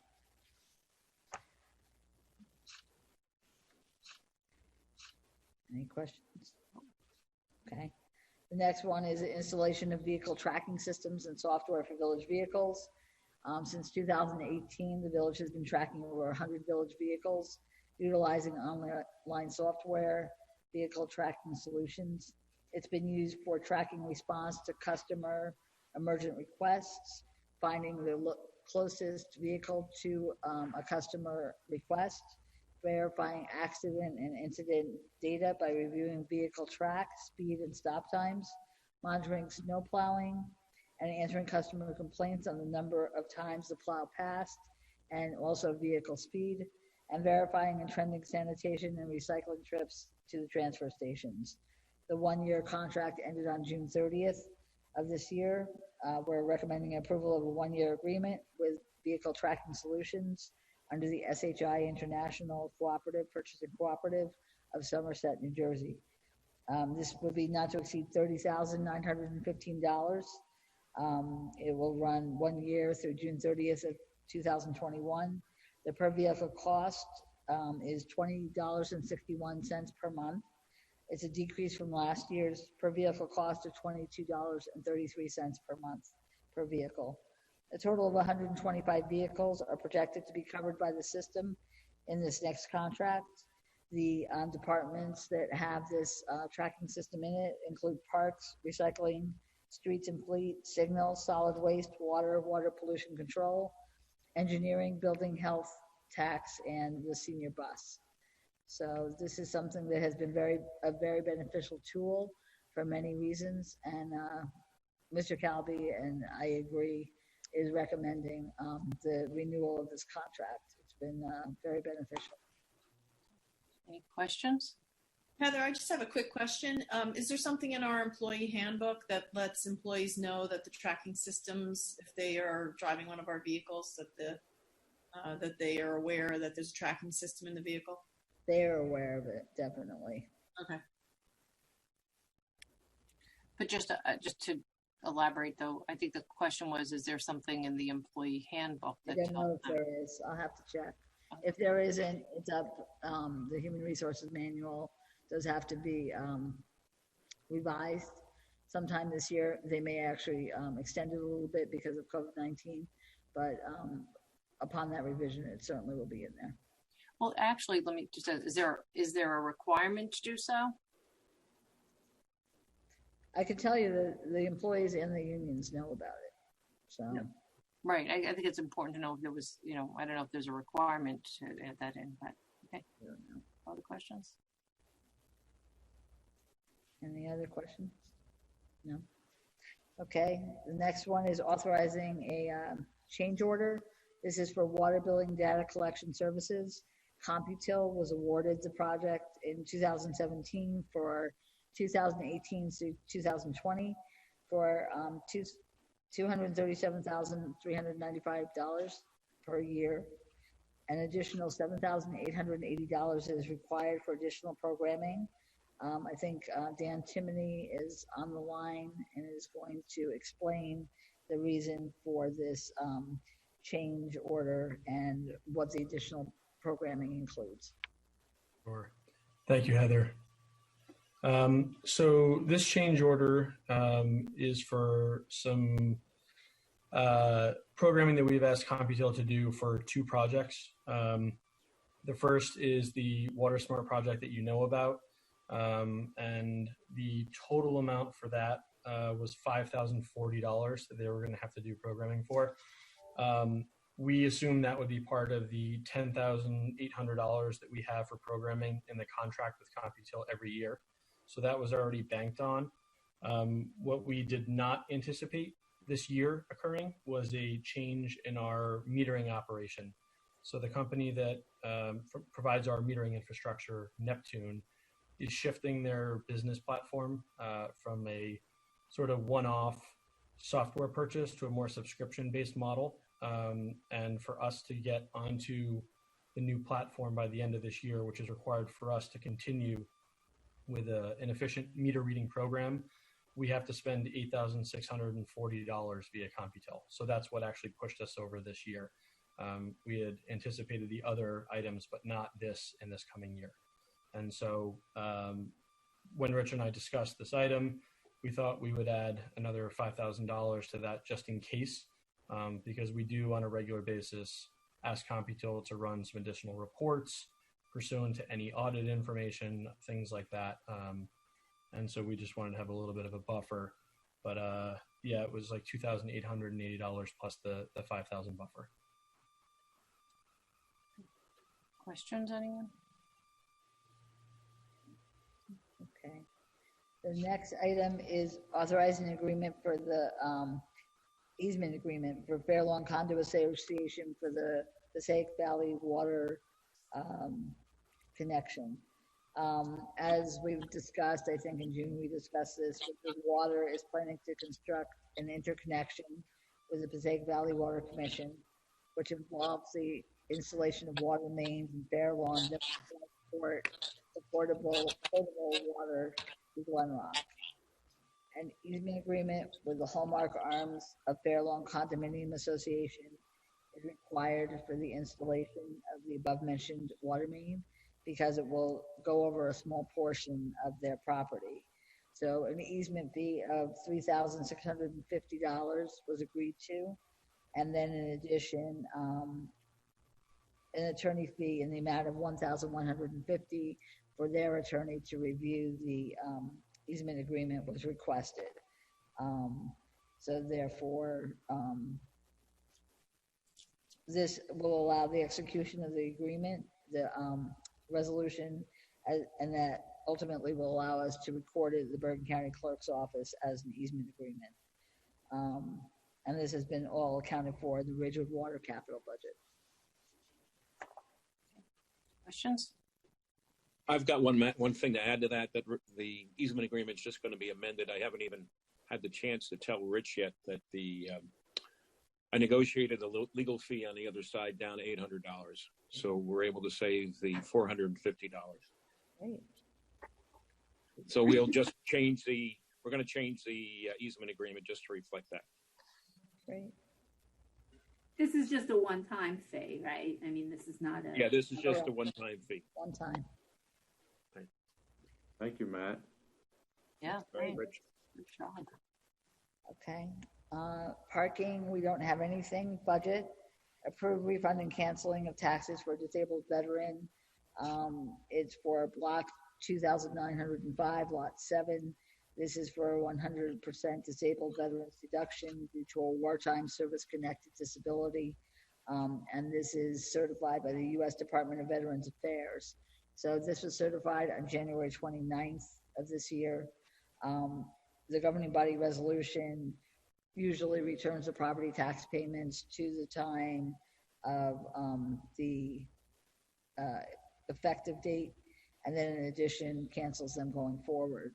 So the total amount paid since the effective date is $4,661.66, and then it will cancel the taxes and going forward. And this is by statute. Any questions? Okay. The next one is the significant sewer discharge fees. We have an ordinance which establishes a fee structure based upon equivalent dwelling units for commercial, industrial, minor, and significant discharges to the village's sanitary sewer system. Nonprofit and tax-exempt properties are also charged for the sewage treatment services they receive. The rate was set at $4.27 per 1,000 gallons of flow in excess of 109,500 gallons per year from commercial properties as measured by the water meter consumption during the 2 winter quarters for 2019 to 2020. Nonprofits are billed from the first gallon of water they consume. After examining our operating costs and the cost of living increase rate, the recommendation from Mr. Ruthershauser is that the current rate be maintained at $4.27 per 1,000 gallons for 2020. Questions? Okay, the next one is declaring the conveyor belt from the old tub grinder, which we use to churn up the leaves in the fall, to declare that surplus. The belt is actually in several sections and is unusable. So because it can't be used, we do want to either dispose of it or possibly sell it. And so in order to do so, we need to declare it surplus. Can that be sold? I'll have to ask Mr. Rose. I mean, it's like, anybody in the market for the belt? Grind it up and use it for mulch? Rubber mulch. Can't grind it up because it has steel fibers in it to help strengthen it. We have, the street division has heard of a resident that wanted some sections. If that does come to fruition, it's a plus for the village because then we don't have to pay to dispose of it. So what would somebody use that for? I'm just wondering. It's totally irrelevant. I think the individual wants to use it as like an underlayment in a landscaped area so weeds don't grow. Oh, that's so smart. Hey, it's really smart if we don't have to pay to dump it. No, I mean, that's good. Maybe we should just put that word out there. I know it's not weeds. So the next item is authorizing a shared service agreement with Bergen County for snow plowing services. This is an annual agreement with Bergen County for snow plowing where we plow the roads that are in Ridgewood that are county roads, and then we are reimbursed, and we're reimbursed at a rate of $110 per hour. Questions?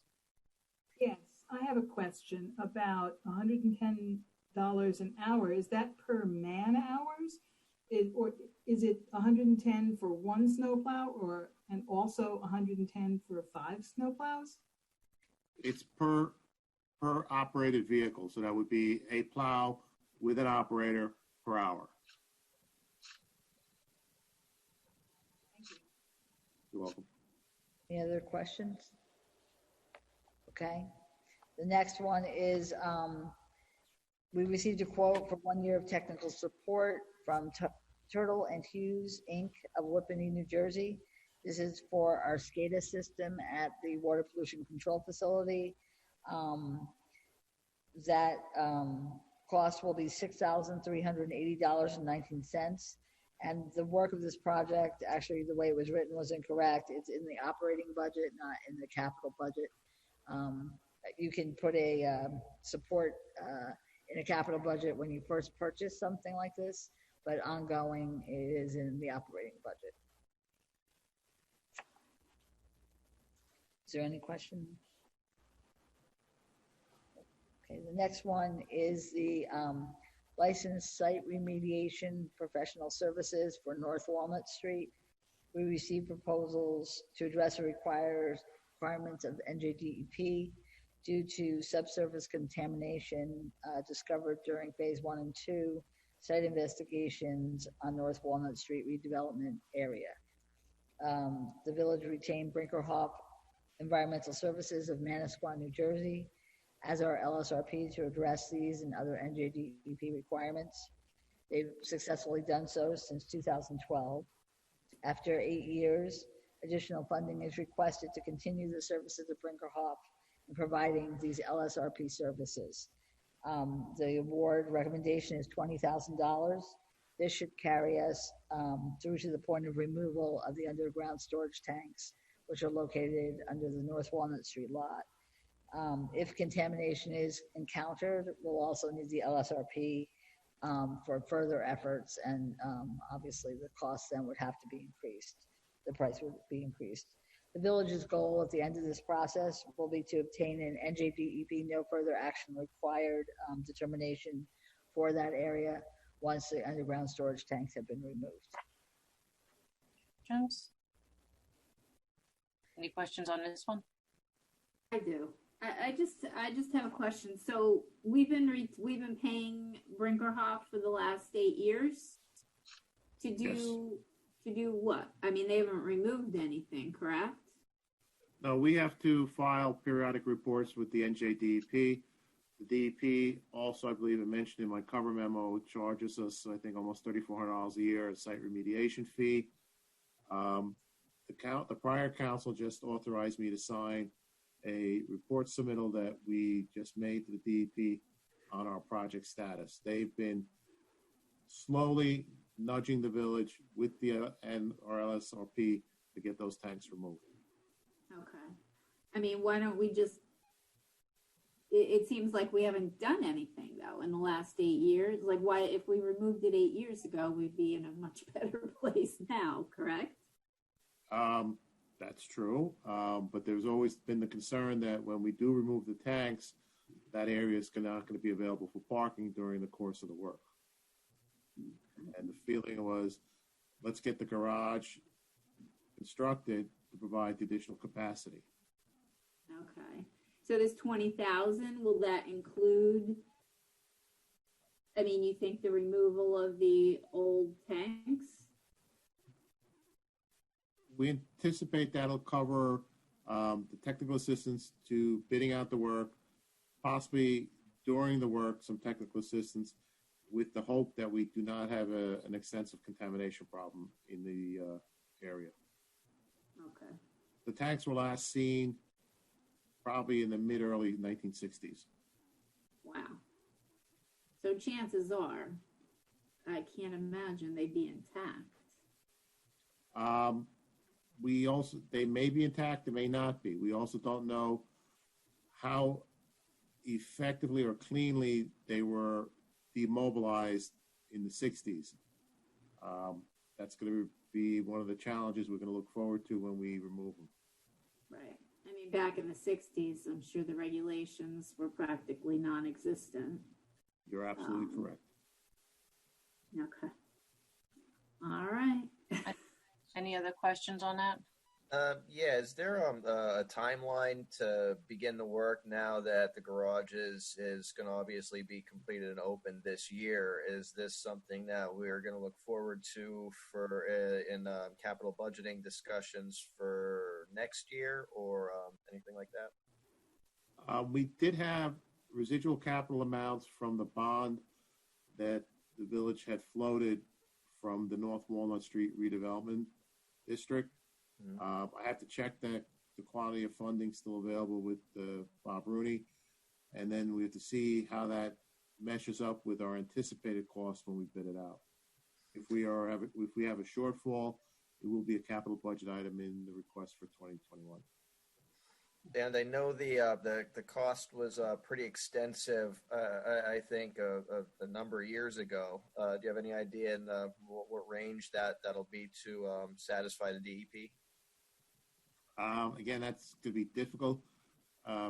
Back when the North Walnut Street redevelopment district was discussed and planned about, I think we had set aside around $800,000 for addressing the USTs, the underground storage tanks. And how many years ago was that? Like Probably 12 years? 12 years ago. 12. All right, thank you. Pam, did you have a question? Well, just to clarify, we wouldn't know how much soil remediation has to be done until those USTs are taken out. Is that correct?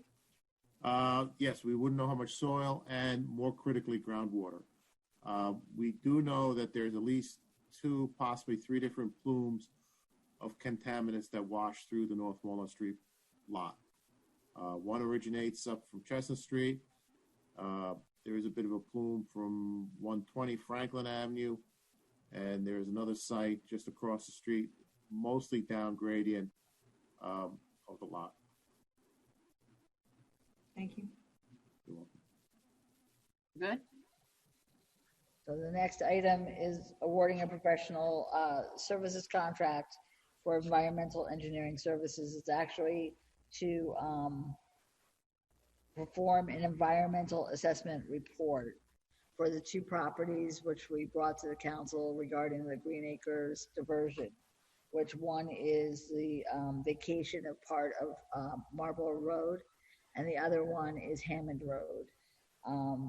So Brinkerhoff has once again given us a proposal. They were actually recommended by Topology, which is the firm we hired to help us get, the diversion through Green Acres. They are, the other thing that they are recommending, let me start. With those 2 properties, Hammond Road and part of Marlborough Road, it's $6,000 per site as a cost, so there's $12,000. In addition, the village's consultant is recommending that we also have an environmental assessment report performed for the Broad Street property, which is where the diversion took place, because Green Acres may require that. So they are going to check with Green Acres as to whether or not we would have to do that. That cost is $2,800. So basically, it's going to be resolutions for the 2 properties that satisfy the diversion, and then the 1 property on South Broad Street that would, be the diverted property itself. So again, the good news, great news, in my opinion, is that we're moving forward with this diversion. It looks like, it's on the right track. Once we get done with this, we may have to do one more thing, and then we can do I think it's called a pre-application to Green Acres with the proposal, which Topology will help us put together, and they'll help to present it to them, I believe. And then they'll have to discuss it there and decide whether or not they approve it. But indications have been that they are favorable to this proposal. So that's wonderful news. So I have a question. Under the South Broad Street property hasn't been in our possession for how long now? So I'm kind of confused as to under what circumstances they would even have any interest in that. I think, again, that's our argument, but whether or not Green Acres is going to accept it and say that we don't need to do an environmental assessment report for the diverted property itself is questionable. So that's what we're going to find out. All right. So the next one is under policy, and this is the reserve the space or the curbside pickup or whatever it is we're going to call it. So we did give you a copy of the proposed ordinance, which was proposed at the June 17th meeting. Basically, what it is that this would be for 30 minutes. We did check back with the various businesses who were involved, particularly in this pedestrian mall endeavor, and they had indicated that they felt that the 30 minutes was probably better because it would allow individuals to come in and actually do errands in the village, whether it's if they go and pick up some food and then go to the UPS store and then go to Haagen-Dazs to get their child an ice cream cone or themselves an ice cream cone, and then leave within 30 minutes, or if they go and have to return the tuxedo to build more tuxedos, or, whatever it may be. They felt that 30 minutes is better. It also seems that the reason we put in the 30-minute time limit when we did the curbside pickup was because even though they might tell you, okay, your order will be ready at 7 p.m., you show up at 7 and maybe they're running a little late. And so, you might have to wait 10 minutes for it to come out. And then, you might extend past a 15-minute time frame. Basically, what it would be is they would apply to the village manager with an application indicating these are the spots we would like. It would be reviewed by the police department, and in conjunction with the village manager would be discussed. And then a decision would be made here at the village saying, okay, you might want 4 spaces, we're only going to give you 2. If they have a full day closure, it'll be a $20 fee per space per day.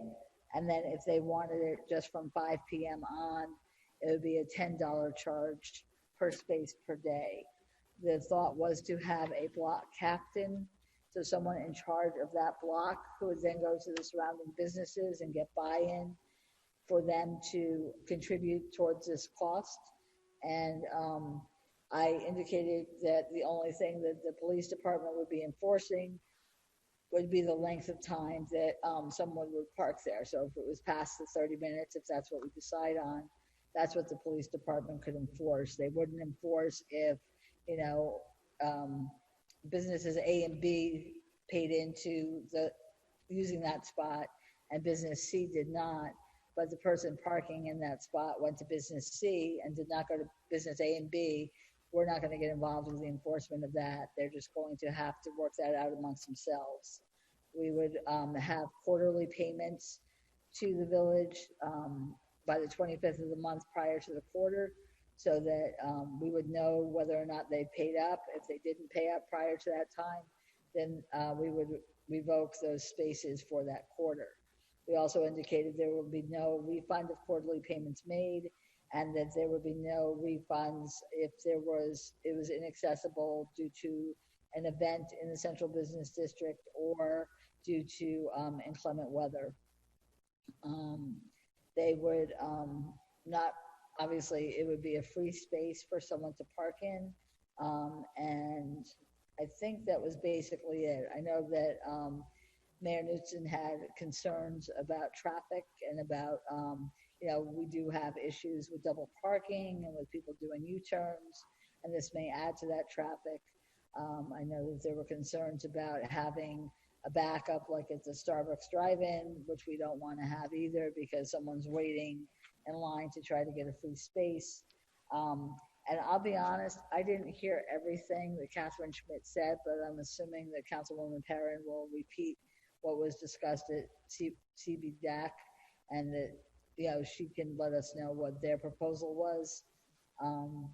And that was basically the proposal from last month, which we thought might work, and it was done in conjunction with both engineering and the police department. So we do have Sergeant Chuck here and Mr. Edesauser, and they can answer questions as well about the flow of traffic and anything else that you may want to ask about. Okay. Anyone have questions? Yeah. You want to go, Pam? Go ahead. Yeah. At CBDAC, we were also thinking about the 15-minute meter idea, and maybe that can come after this ordinance, because I think there might be different, the thought was there might be different ways to provide curbside pickup on different streets. Like on Ridgewood Avenue, there's very big demand, but on the side streets, it might be different. So maybe after we deal with this ordinance, maybe we would also consider 15-minute meters or the loading zone idea after doing some research. There was some concern about the last sentence under section I on the second page, where it says reservist space pickup locations shall only, do so for collection of merchandise from the business owner assigned that parking space. There was some consensus that really we wanted it for everybody. The merchants really wanted it for everybody, whether a merchant paid in or not. Also, that professionals who have offices and not storefronts on the street might also want to be part of this and pay into it, so long as the signage mentions these spots are provided courtesy of or underwritten by and name the businesses. That way, the people driving up know what businesses who are underwriting this. And also a little bit of goodwill for businesses that don't have storefronts. I personally wouldn't want to use the words reserve a space, because that speaks to the merchant's frame of mind and perspective on this ordinance, whereas the person driving up wants to hear this is curbside pickup spots.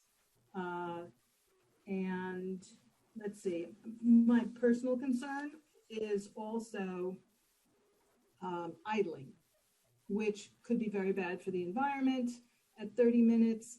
And is it in conflict with the idling ordinance that we have?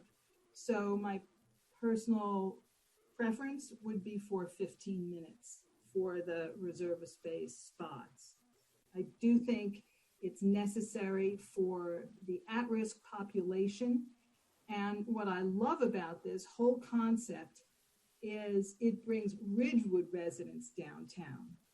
These are the people who want to come back to Ridgewood after saying, look, the parking is too expensive, or I'm not going downtown, or I go out to the highway to shop. This invites those people back downtown, because in the way they'll perceive it emotionally is, there's a spot for me. Look at that, how welcoming. The downtown is waiting for me. And they don't have to get out of their car, and it's all contactless. And I like that better than the 15-minute meters, because for a meter, you've got to get out of your car and you have to touch something that other people have touched. So I don't think that's as attractive. And at a later date, I'd like to think about the loading zones possibly being used at night. But right now, there is no curbside program, because once the meters and the kiosks were reinstated, it went away.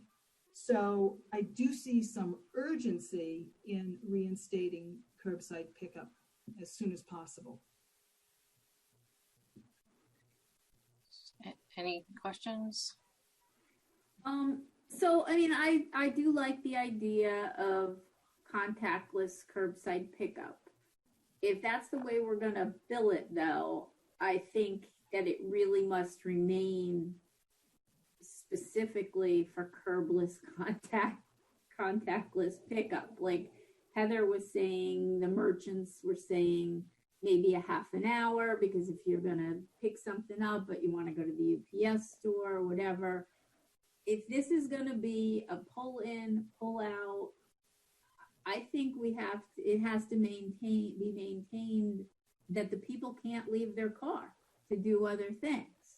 It's strictly pull in, you pop your trunk, they come out of the restaurant or wherever, they put it in your car, and you're gone. This is not a time to hang out. I also think you can't idle at all. There should be something on the sign, like what, while you're waiting, you have to turn off your engine.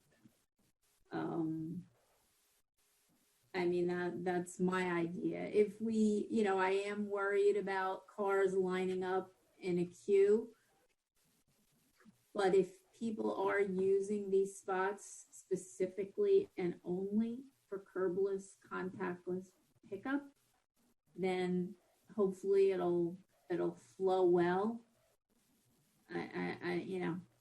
That's just my thoughts. I think it's important. I think there are a lot of people that are still afraid to even go into a restaurant to pick up food. They want to stay in their car. They don't want to have any contact with people. So for that reason, I think it's important, but I think we really have to be careful and think about how we're going to do this. Yeah, I tend to agree, and I always thought from the get-go, I agree with most of the plan. I thought 30 minutes was a little bit excessive because you want turnover. You wouldn't want a situation where there is a queue and people are waiting for someone to get out. And even if a restaurant gets really, really busy, I think 10, 15, if they say, come down at 20 after 5 and your order will be ready, and they get slammed and then they can't get that order out until 25 after 5:30, that's still, a pretty long wait past what they said would be, the time that you could pick it up. But yeah, if you want to come and hang out downtown, then you could do what everybody else does and just, pay for a spot and come out in downtown and run some errands and go to the UPS store and do whatever you want to do. But I think the idea for turnover is that you would eliminate a lot of the potential for queuing, and this could be a little bit smoother, and it could be a success. And then also that, businesses in the vicinity would be the ones to utilize the spot. So it wouldn't be like somebody like a private resident or, a business that's 4 blocks away could just reserve a spot or a space for whatever reason. Maybe they want to get like advertising out of it or something like that. I think it should just be for, businesses in the vicinity with the thought that it is contactless curbside pickup, and you do want to facilitate a turnover to avoid queuing. So those were my thoughts. So I'm kind of wondering if this also, because it is the village manager in consultation with the police department to review and approve, I guess, any spaces. And I think this actually should come back also by resolution, so that we have a pulse on, the number of spaces. And the reason I say that is because the one thing about retail is that you need people out of their vehicles, walking and experiencing. And I always say I'm the shopper here. I mean, I consider myself to be a shopper, and I'm a person that I went to the UPS store actually just yesterday. I want to point out that I forgot my mask, so it was a big faux pas. But in any event, I mean, going into the UPS store, inevitably, if I go to the UPS store, I inevitably go into Town and Country. It is like almost like without even thinking about it, I go to Town and Country. I walk over to some of the other shops. I do. I go over to Blue Mercury. I go into these shops all the time. If I'm being allowed access to 15 minutes to grab and go, what we've actually done is undermine the opportunity to promote foot traffic in our CBD. So I would caution everyone. I get that the restaurants and businesses feel they need this right now, but I caution everyone that if you want to promote activity downtown, the last thing you should be doing is creating an environment of grab and go, hit and run, out, in and out, and no time spent to access and to go into or to window shop or to call ahead, because you really have to understand that retail environment. And that retail environment includes whether you're going into one restaurant and then you've parked and you say, you know what, I'm going to stop at Pierre Michel or Kilwins or somewhere else, not giving any shout outs to any businesses in particular, by the way.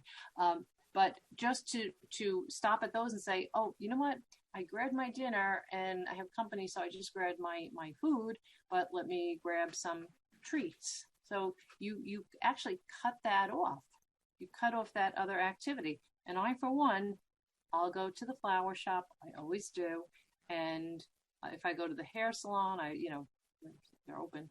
But if I go to the flower shop, I inevitably run around the corner to the candy shop. And that is because I'm parked and I've gauged that I have a certain amount of time on my meter and I'm going to go do a little shopping. So you don't want to, you want to be very, very careful here to not be promoting. If you want people to, you're actually making two conflicting statements.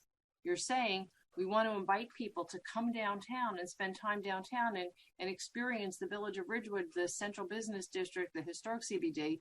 And in the next breath, you're telling them just to grab and go. So the two don't really jive to me anyway. So I just caution everyone. I don't know that there would be such a big conflict because, if I go downtown and I don't know, maybe I want to eat or maybe I don't want to eat or, maybe I want to walk around, then I'll pay for a space and I'll walk around and figure it out. Maybe I'll just kind of hang out or maybe I'll go get something to eat. But, if I order dumplings and they say that your dumplings are going to be ready at like 5:15, I just kind of want my dumplings at 5:15. I don't know that I want to spend time walking around downtown and hanging out. I just want to get my dumplings and go. So I don't think that there would be all that much conflict in it. Again, if it was limited to maybe 15 minutes and there's a higher turnover and it is for somebody who calls ahead and places an order. So, I don't know that kind of conflict would really exist much. Maybe, but I mean, like I said, if I just want my dumplings, No, I think if somebody's going downtown to pick up their dinner, they want to pick up their dinner and go. Mm-hmm. They're not going to be window shopping. Their food's going to get cold, Or if they're going downtown with the thought of ordering, I'll do a little shopping and then I'll order dinner. Mm-hmm. You're going to park in a parking spot that is longer than 15 minutes and you're going to pay for it. I mean, I really think the curbside contactless should be only for that purpose. You shouldn't be allowed out of your car. And let's just in and out. Let's turn over that spot and help the restaurants and help the consumers also that really just want to go and pick up a to-go order and don't want to get out of their car. I'm not disagreeing. I'm just saying that's why I think we should really monitor this because you wouldn't want it to be so widespread that you're actually hurting businesses. That's all I'm saying. I'm not disagreeing. There shouldn't be that many spots that are the curbless contact because if we do it right, it's going to turn over quick and there'll be a spot for people when they come. Yeah, I definitely agree with monitoring it closely for not only that, but also for safety reasons. If people are going to be pulling illegal U-turns out of it or doing things that they really shouldn't be doing, or there is a queue and there's too much of a backup and it becomes a problem and a safety issue, then you want to definitely watch that closely so it doesn't continue and persist and get worse. I think I was just going to say part of the thought of the 30 minutes was that I think a lot of people avoid coming to the central business district to do errands because they can't, on a Saturday pre-COVID, it was difficult to find a spot. And so I think the 30-minute thought was, let them have the 30 minutes, let them say, I can actually do my errands down in Ridgewood, do a few things, come back, and then leave. And for that 30 minutes, I don't have to pay, so it's welcoming to me. Whereas I don't want to have to drive around on a Saturday and look for a spot. And so I'll go elsewhere to do my errands. And so that was part of the thought process. And I think overall, the people, if you do just the grab and go, it's going to be the restaurants and the food places that are going to benefit the most and not the retailers. And because yes, you can pre-order something at a retailer and, you know, they could bring it out to you as well. But now that they are allowed to have some people in their stores, you know, eventually people will go back into the stores completely and, you know, they won't do as much of the grab and go. It'll be more, you know, people going in. So I just think that and that's fine. I'm not saying we shouldn't benefit the restaurants, but I'm just saying really that's the segment, I think, of that central business district that we're benefiting. Whereas the 30-minute thought was that they could go to several different types of places within that 30 minutes and then come back. But, you know, it's whatever the council decides. And so I just wanted to put that out there because I know that's what they had said when we discussed it during the Welcome Back to Ridgewood meetings. So I think the question is, because we have two different competing ideas here, and there's two distinctly competing ideas here.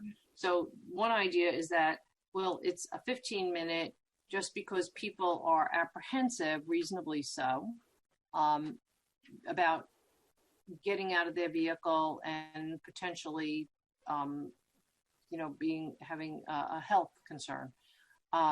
So there's either that issue and they're coming for the 15 minutes to grab and go, or they're coming downtown for 30 minutes and doing a couple of odds and ends. And then that other idea doesn't really hold to what's being, you know, presented here.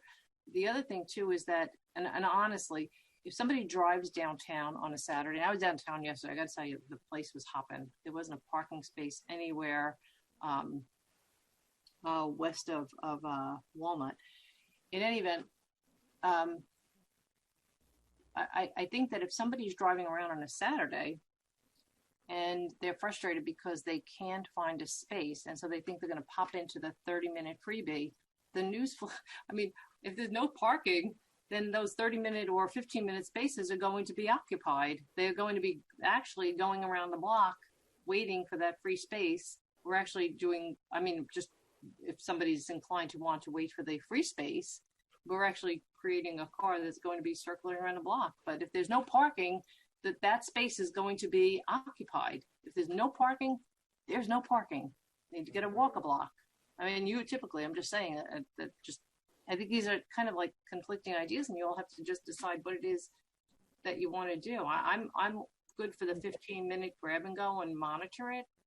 But if we're talking about people getting out of their vehicle, it's either one or the other. My sense from the business community is from the chamber and the CBDAC is the merchants and restaurants would like to see this. If it's 15 minutes, fine. If it's 30 minutes, fine. They didn't really endorse one or the other. Okay.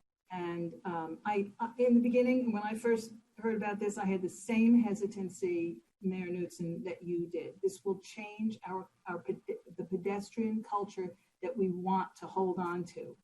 But that was pre-COVID, and now we have to deal with what's been dealt to us. And this really is important, and maybe it will appeal to one segment of the population, and the other segment will be willing to walk the streets and look in the windows and stuff like that. The younger people certainly are, but we do need to take into account people's health, and I think this is important for that reason. And the Chamber of Commerce wanted to speak at public comment tonight. Maybe they couldn't get on, and maybe we'll hear from them yet in the final public comment this evening. The one thing I didn't really feel comfortable with was that somebody would be sponsoring spaces, and then, I mean, I get the goodwill part of it, but I don't know that I would want to start to see different signs in all of these spaces, but I don't know if anyone had a thought on that. Yeah, I do. I would like the town to create these signs, the village, and they should be not splashy or advertisement oriented at all. It's an acknowledgement that these spaces are courtesy of such businesses, and it should be very straightforward. That's an advertisement. I mean, if you put somebody's name on it, it's an advertisement. Right, but not something all fancy fancy, and it should be very. Yeah, but I mean, I don't know. If I put somebody's name on it, I would want more money.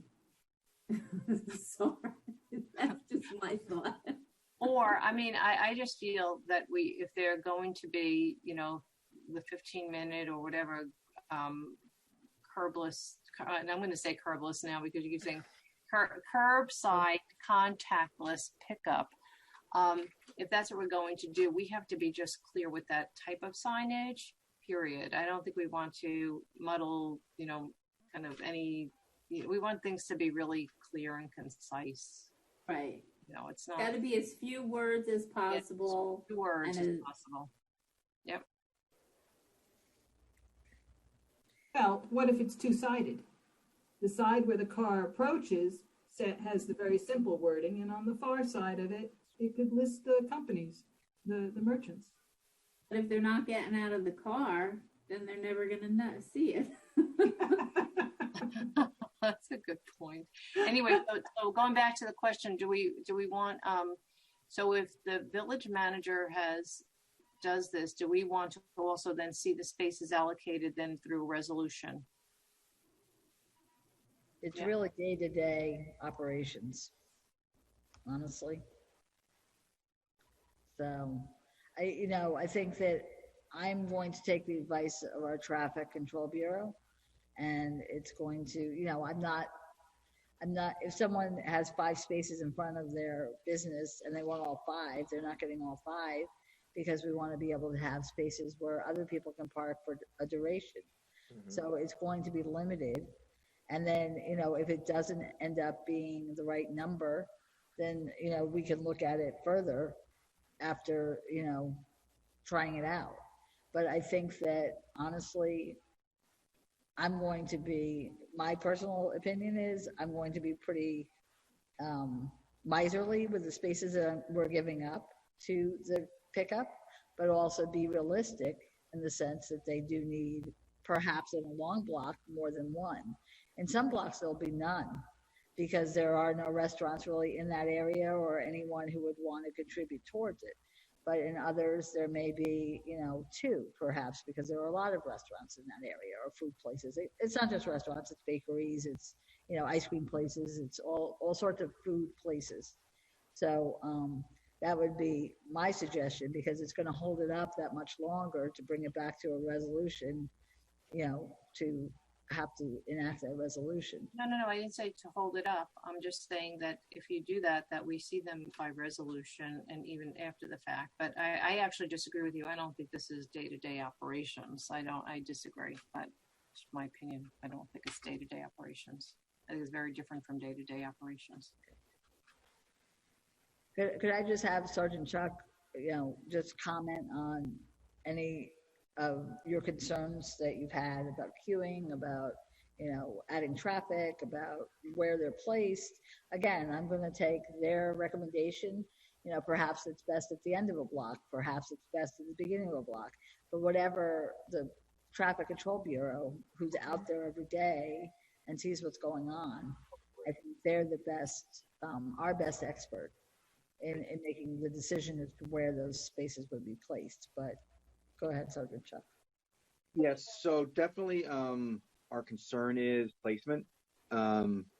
Dropping a single spot in the middle of a row is inherently confusing and convenient for that restaurant or that food establishment. However, what we'll see a lot is someone looking for a parking spot, sees an open spot, drives in, ignores the 30-minute sign, or sees it and is like, well, I'm going to park there anyway. And then we're going to run into issuing a lot of tickets where people, it's going to definitely get under people's skin, either from confusion or just frustration. So as this project originally started, we were suggesting groupings. So do 3 or 4 spots here, 3 or 4 spots there, and they're not close to each other, but close enough to the restaurants where if they're doing contactless, the restaurant can run out to the car, or if the person chooses to pick up their own food, they can run over there and come back within that 15 or 30 minutes. The 15 or 30 minutes is really irrelevant to us. the way enforcement will happen there is the 15 or 30 minutes is based upon when the enforcement officer sees the beginning and the end of that time frame. So it's not an exact science. It's kind of a little art with the science. You know, they'll have to have the 15 minutes or the 30 minutes that the officer absolutely observes that car being in there. So they may have already been there 10 minutes, seen them there for over 30. So the time frame could be a little longer by the time a summons is issued. Signage is another thing. Again, we have to be pretty clear, especially when we're changing these little groups or changing one or two spots at the end, that we want to make sure that people understand that this is a safe place to park. Go get your stuff and come back. You know, we've always said it. Our goal is to have a zero ticket day. We're still working at it pretty hard. We're not there yet. So if we can make it less confusing, that is the better move. As far as the idling, I understand your guys' concerns, but it's really not practical to ask somebody in 95-degree weather tomorrow to not let their car idle while they're waiting for their food. You know, it's uncomfortable. One, it's going to force them to get out of the car and probably not do it again. So I do know that we have an idling ordinance, but I think that would be counterintuitive to the project on this side. That is all I got, and that's pretty easy. Sorry, I'm gonna let it go. Okay. So is it a suggestion, because we're going to see this next week? Maybe between now and then, we could have some kind of a plan as to what you're thinking about, where these spaces would be and how they would be allocated, so that we would better understand just placement, impact. And Jay, I actually, as you were speaking, it occurred to me that actually it's an enforcement issue as well, because I just realized that if somebody goes and parks there for 3 hours and there's this, because there are no meters, the meter's not there. So whether if somebody stays for 30 minutes, somebody stays for 45 minutes, there's really no way to deal with that, because the meter's not running on it. So it's I see it as a potential problem, but hopefully people will self-police. It would definitely be a little more work on us now. Once we get the license plate reader system in, hopefully in late August, there's some geotech technologies in there that'll make it a lot easier. So it's just a little more labor right now, kind of like our repeat parking is very labor intensive right now. Not impossible, just a little more work. So, but yeah, someone could literally be there for 3 hours, or they could be there for 35 minutes. So, you know, both of those are possible. One last question. I was just going to say, the other thing is, with the plan, we could certainly show you where we would feasibly put spots, but we're really going to do it on request. So if no request comes from a block, we're not going to put any on that block. So it's specifically by request, which is why they fill out an application. So we're not just saying in every single block there are going to be pickup spots. We're going to wait for them to come and say, we would like pickup spots for our businesses. So. Heather, that's exactly what I was just going to say. If they come back and let's just say we only have three locations where we have input, then why wouldn't we just do 15-minute, to make it easier, 15-minute curbside pickup and just leave it at that? Simple signage. It's just like any other 15-minute spot that we've all used by the post office, or, you know, I think, you know, as I was listening to everybody talking, you know, I kept thinking, we're making this so difficult when it really could just be simple. It could just be 15-minute curbside parking, and then it'll rotate every 15 minutes. You know, I mean, maybe we're reinventing the wheel when we should just keep it simple, like you had a regular 15-minute spot. But we don't want to put meters back in. No, well, you just put a simple sign that says curbside 15-minute parking. Right, but we would only do it upon request. Like I said, don't put it on every block. Only if it's requested, and then we would figure out where it would be best suited based on the businesses requesting it. Yeah, I mean, that seems like it would be much. I'm sorry, I didn't mean to interrupt. I think it's important to have those spaces. Why don't we just see what the application process brings? Yeah. And because I think that those spaces, we might actually be encouraging then if we just make 15-minute free spaces, if that's what you're suggesting. No, they have to pay for them. Oh, okay.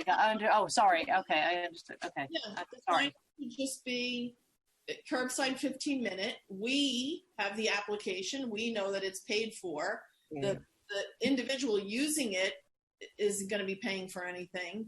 But it gives us that ability to, all I can think about now, Mike, is dumplings.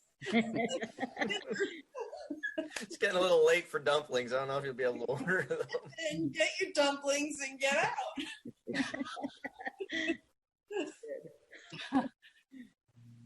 No, and also, I mean, I think with the 15 minutes too, they could probably cut down on like egregious offenses. So if parking enforcement is at one end of the street and somebody's already parked in one of these spaces for 30 minutes and then they have to observe them for another 30 minutes, that means they have taken up an hour of a space that's been paid for by business that kind of wants to turn over for the contactless pickup.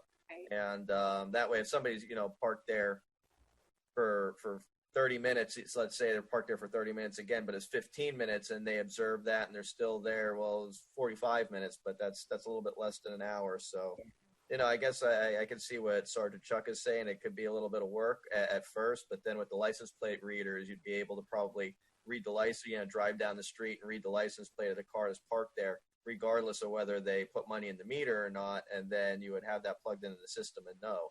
And if that's coming at the end of the month, then we're just talking about a small window here of a few weeks where it might be a little bit touch and go until we get the necessary equipment and refine it. And then if this is going to work out and be a permanent thing going forward for however long we're going to go forward, we'll have the tools to really button this up and make it a smooth running success. Okay, so can I just kind of summarize this? We're saying 15 minutes paid by the businesses, and you're okay with it being paid quarterly? Just so we can write this ordinance. Paid quarterly, and you're okay with the $20 per day or $10 per day after 5 o'clock, because that's our going rate for like bagging a meter.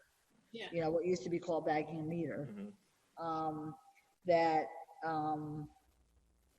That thing about the block captain, just so that we know who to go back to get the payment. But we know who to get the payment from. We don't want little payments from all 10 businesses. Mm-hmm. We want one payment quarterly for that block. That's why we want to do it that way. So why isn't the chamber dealing with it? Why do we have to have block captains? Why doesn't the chamber just do this? Take this initiative to organize this with the businesses. Why do we have to have block captains and not the chamber? Why can't Joan lean in? Just ask. I don't know. Well, maybe not everybody's a chamber member. Right. And they may want the pickup spot. No, but the ordinance, it stated that they have to be either a guild or a chamber member. That was only so that we could go back to them if there was an issue and say, listen, we need some help with, collecting or whatever. Part of the criteria, then we have to change that. Well, we can take that out. That really wasn't my preference to put it in. So we could take that out. So who did ask to put that in? Chris felt that it was good, so it gave a backup to us in case the block captain flaked out or something and come through with the payment. But if they don't come through with the payment, they don't get the spaces. Right, you take it away. So they forfeited it for an entire quarter. So that's the issue. Yeah. So I think that's enough of an incentive.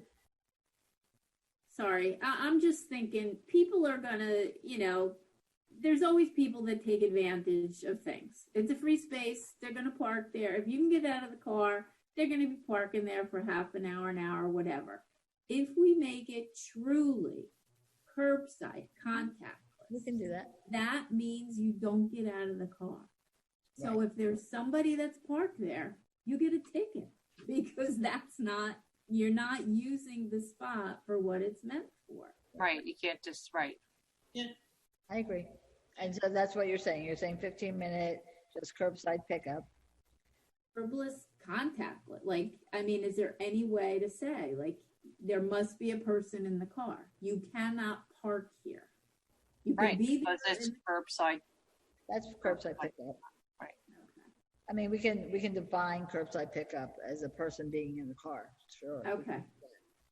I just want to check to make sure what else I put in here. There'll be no credit or refunds. They won't get any refunds if there are events in the CBD and they don't get use of it. You know, I'm thinking downtown for the holidays. I'm thinking this pedestrian mall, or if there were a blizzard and the spaces didn't get cleared for 2 days for some reason. You know, it was a 2-day blizzard or something, or a hurricane or something. And it can't be used as a loading zone by any business. That's important. And the police department is simply going to enforce overtime or, overtime parking. So more than the 15 minutes is what they're going to enforce. Okay. So I think we can rewrite it, and I think we can, bring it back for next week for the public meeting, and then it'll be up for adoption in August. Heather, that last section, it would just say longer than 15 minutes. That's all it would say. And it wouldn't say only by the business that paid for it, because they know that, and they didn't have an issue with it, actually. The businesses weren't concerned about that. Right. They just said, we want it, and, whether it's us right here or it's the guy, halfway down the block, but it's in our block, they were fine. They didn't care. So and I also got no pushback from the guild or the chamber that one of their people would be a captain. Nothing like that. And the chamber said, yeah, sure, we'll be captain for any businesses that are not members of the chamber or the guild and want to be part of this. That's fine too. Okay. So, but let me just ask it's kind of another question, though, a couple of questions actually. So if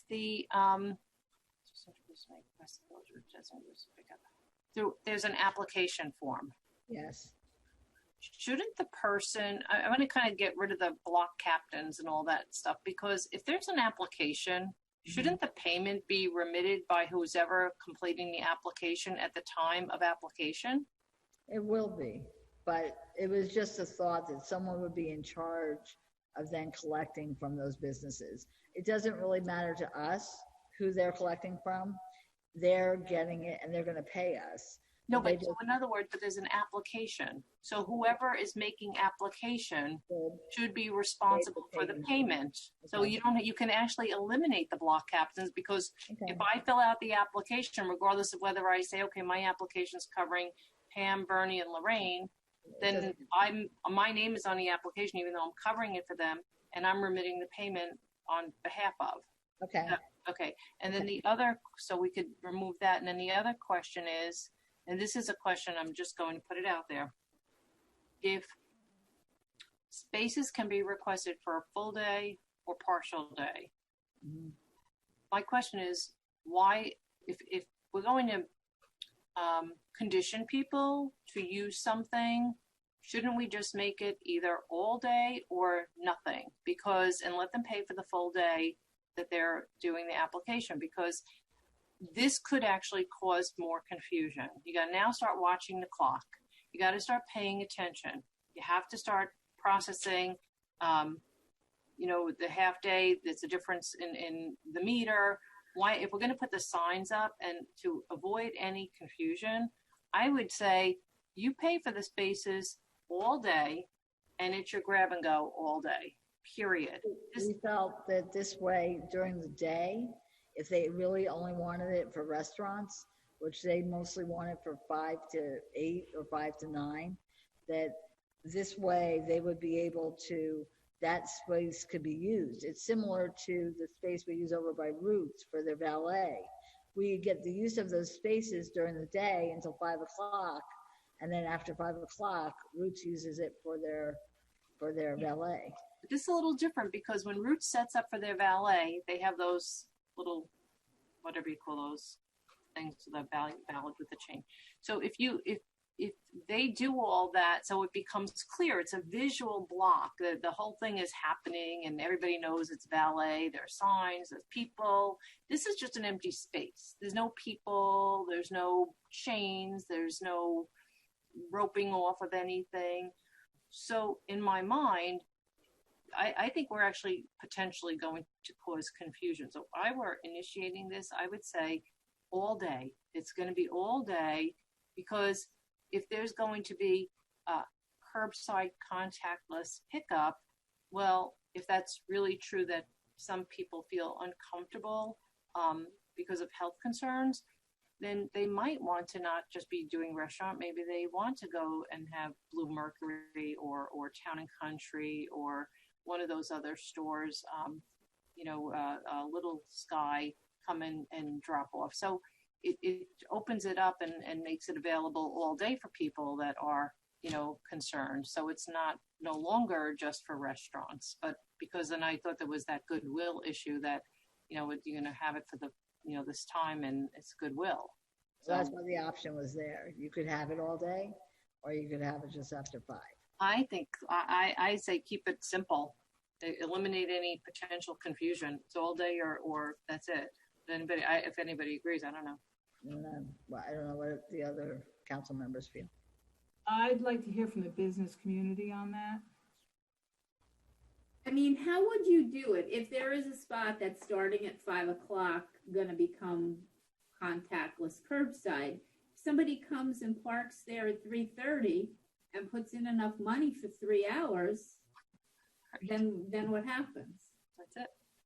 Well, I think maybe like valet signs, the signs are there all the time, but they say that valet starts after 5 p.m. So if somebody's paying quarterly and you're going to put a little sign that says this is grab and go or contactless, curbless pickup or however you want to say it, you could also just put in like a little line that says it starts after 5. Yeah. So that way, like, people could come downtown if they want to sit there and walk around and hang out downtown. They could do that all day. And maybe the restaurant doesn't open up at 9 o'clock when the meters start and everything.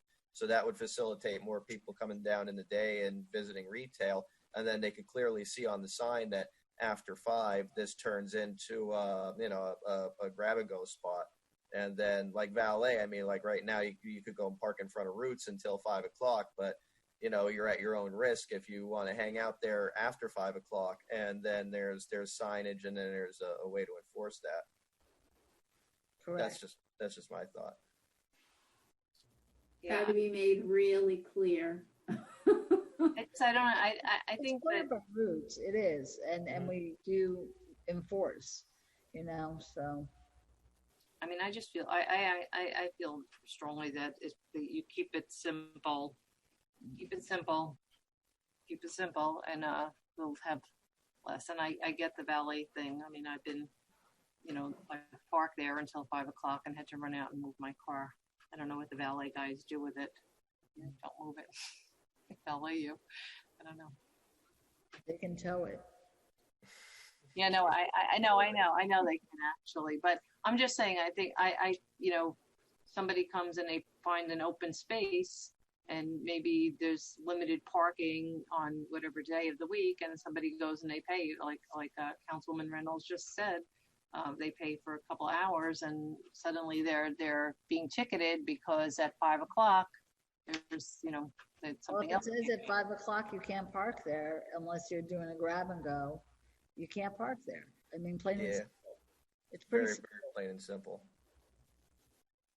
So if you go at 3 and you want 2 hours, great, but get back there by 5 and then move your car. Okay. All right. Okay. So we'll rewrite this ordinance and have it ready to be introduced.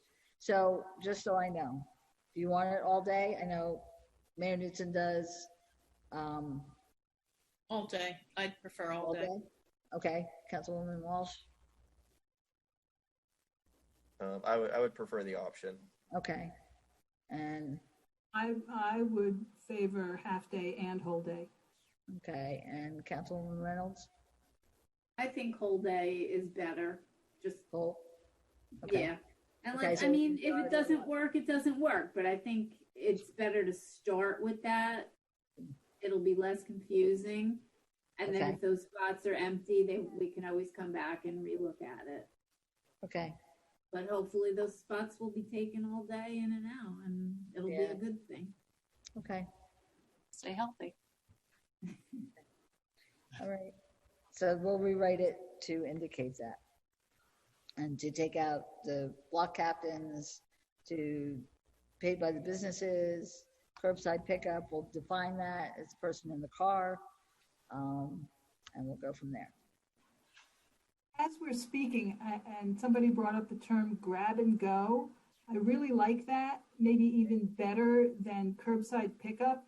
When I've been talking to people about curbside pickup, they thought I meant garbage collection. That's what we call it. Grab and go, people know what that means. That's because I use grab and go all the time. It's like a fixture here. We go do grab and go. It's like, I thought everybody did grab and go. We can do that, define what that is too. Sure. I think it is clear. I agree with you. Yeah. I mean, eventually this stuff does go into the garbage, but you probably want to avoid thinking it. Just go grab and go. Yeah, agree.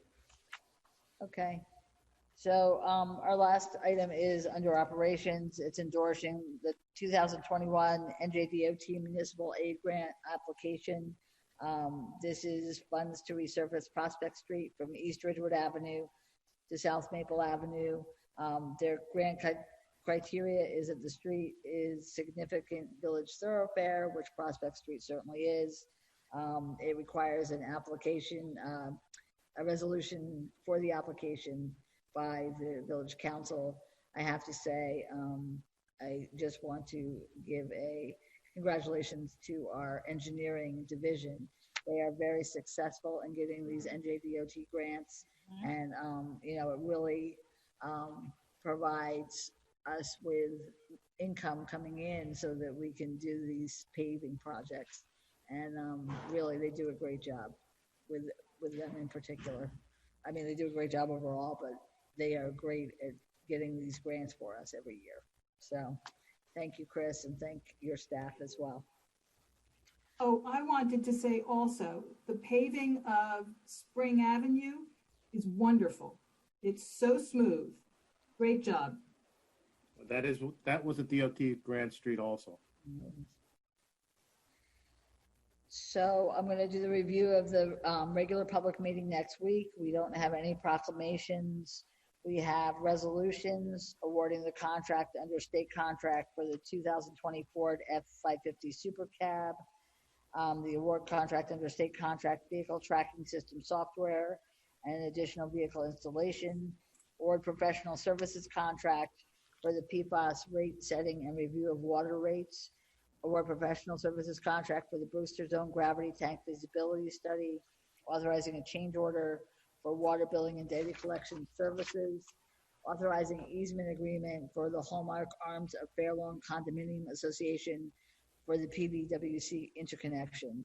Ordinance for introduction include the significant sewer discharge fees, the grab and go, I don't know what we're going to call it, but the space, grab and go spaces in the central business district, and then also the fees for those spaces.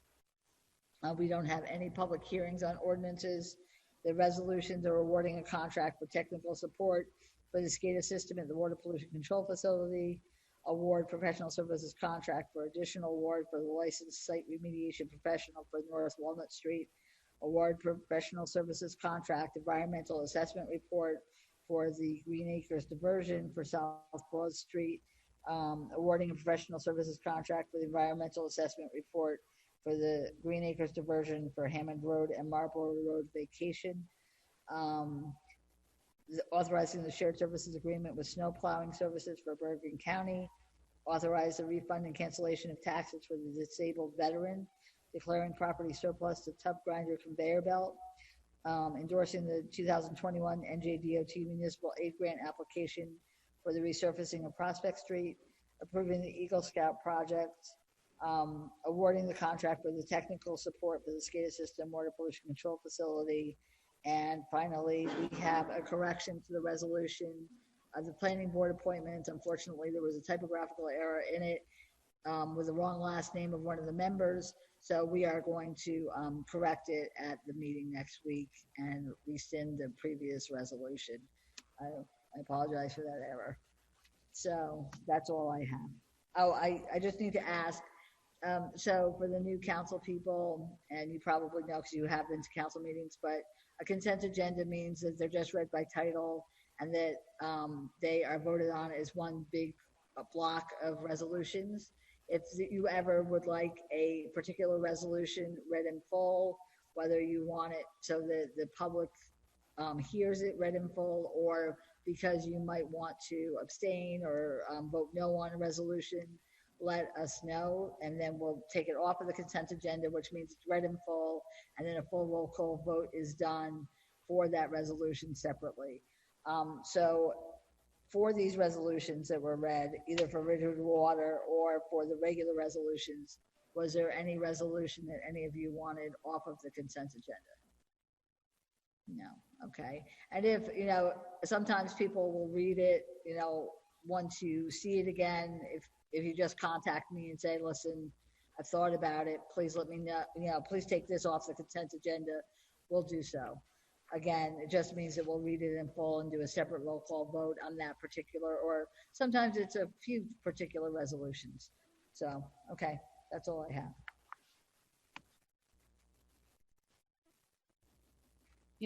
Can I just go back to the grab and go thing a minute? I just had another, I thought, sorry, I don't mean to beat this dead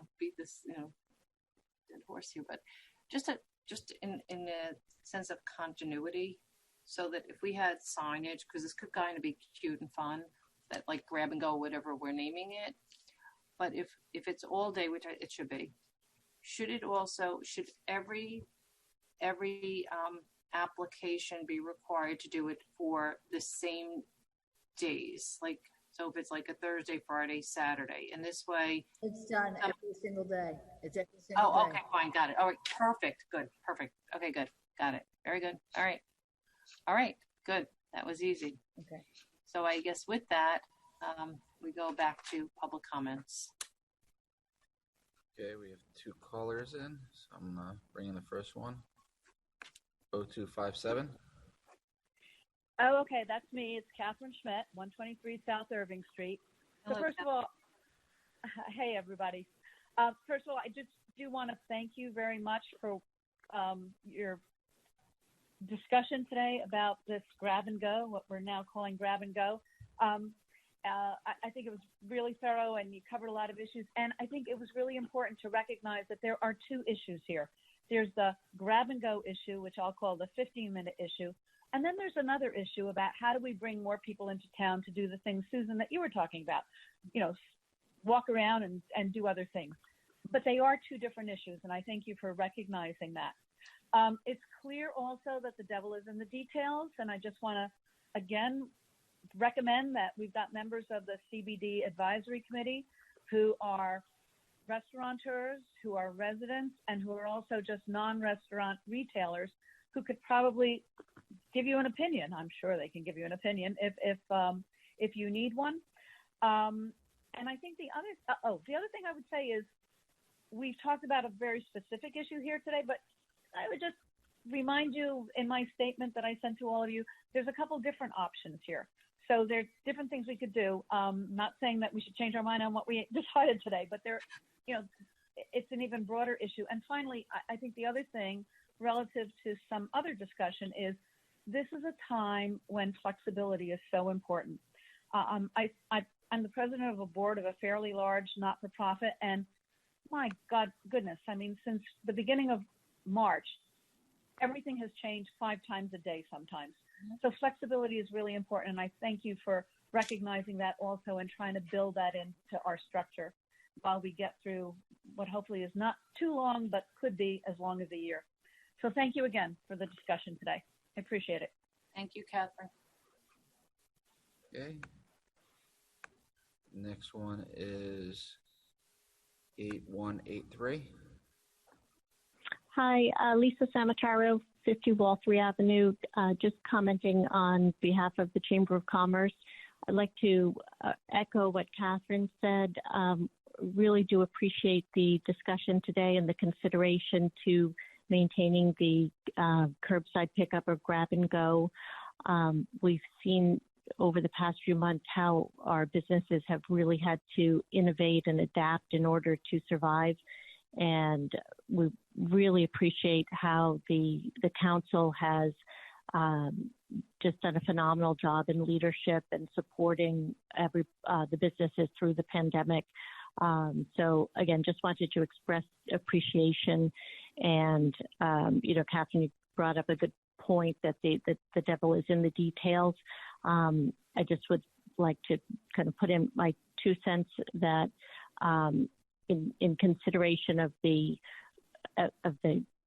struggles that the business owners are having, I would appreciate a consideration of the half-day option. That would be a less expensive option for the businesses and would also allow the spots to have serve shoppers during the day. And again, to just think about this idea, we did have this idea of maybe having some local businesses help underwrite. Maybe these aren't the businesses that are being served by the contactless pickup spots, but maybe a local business in the community or professional would sponsor it. Again, it would help out the businesses who are struggling financially and, build some goodwill for the person sponsoring. So just those ideas I wanted to share, but really mostly to express our appreciation for your efforts tonight. Okay. Thank you, Lisa. All right. Anyone else? Anybody else raise your hand if you want to speak?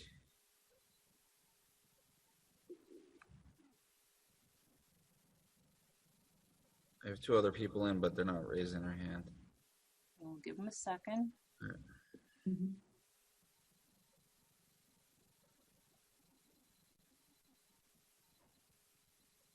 Anyone? Public comment? Okay. All right. Maybe they're just observers? Yeah. Okay. All right. Very good. Okay. And with that, motion to adjourn? So moved.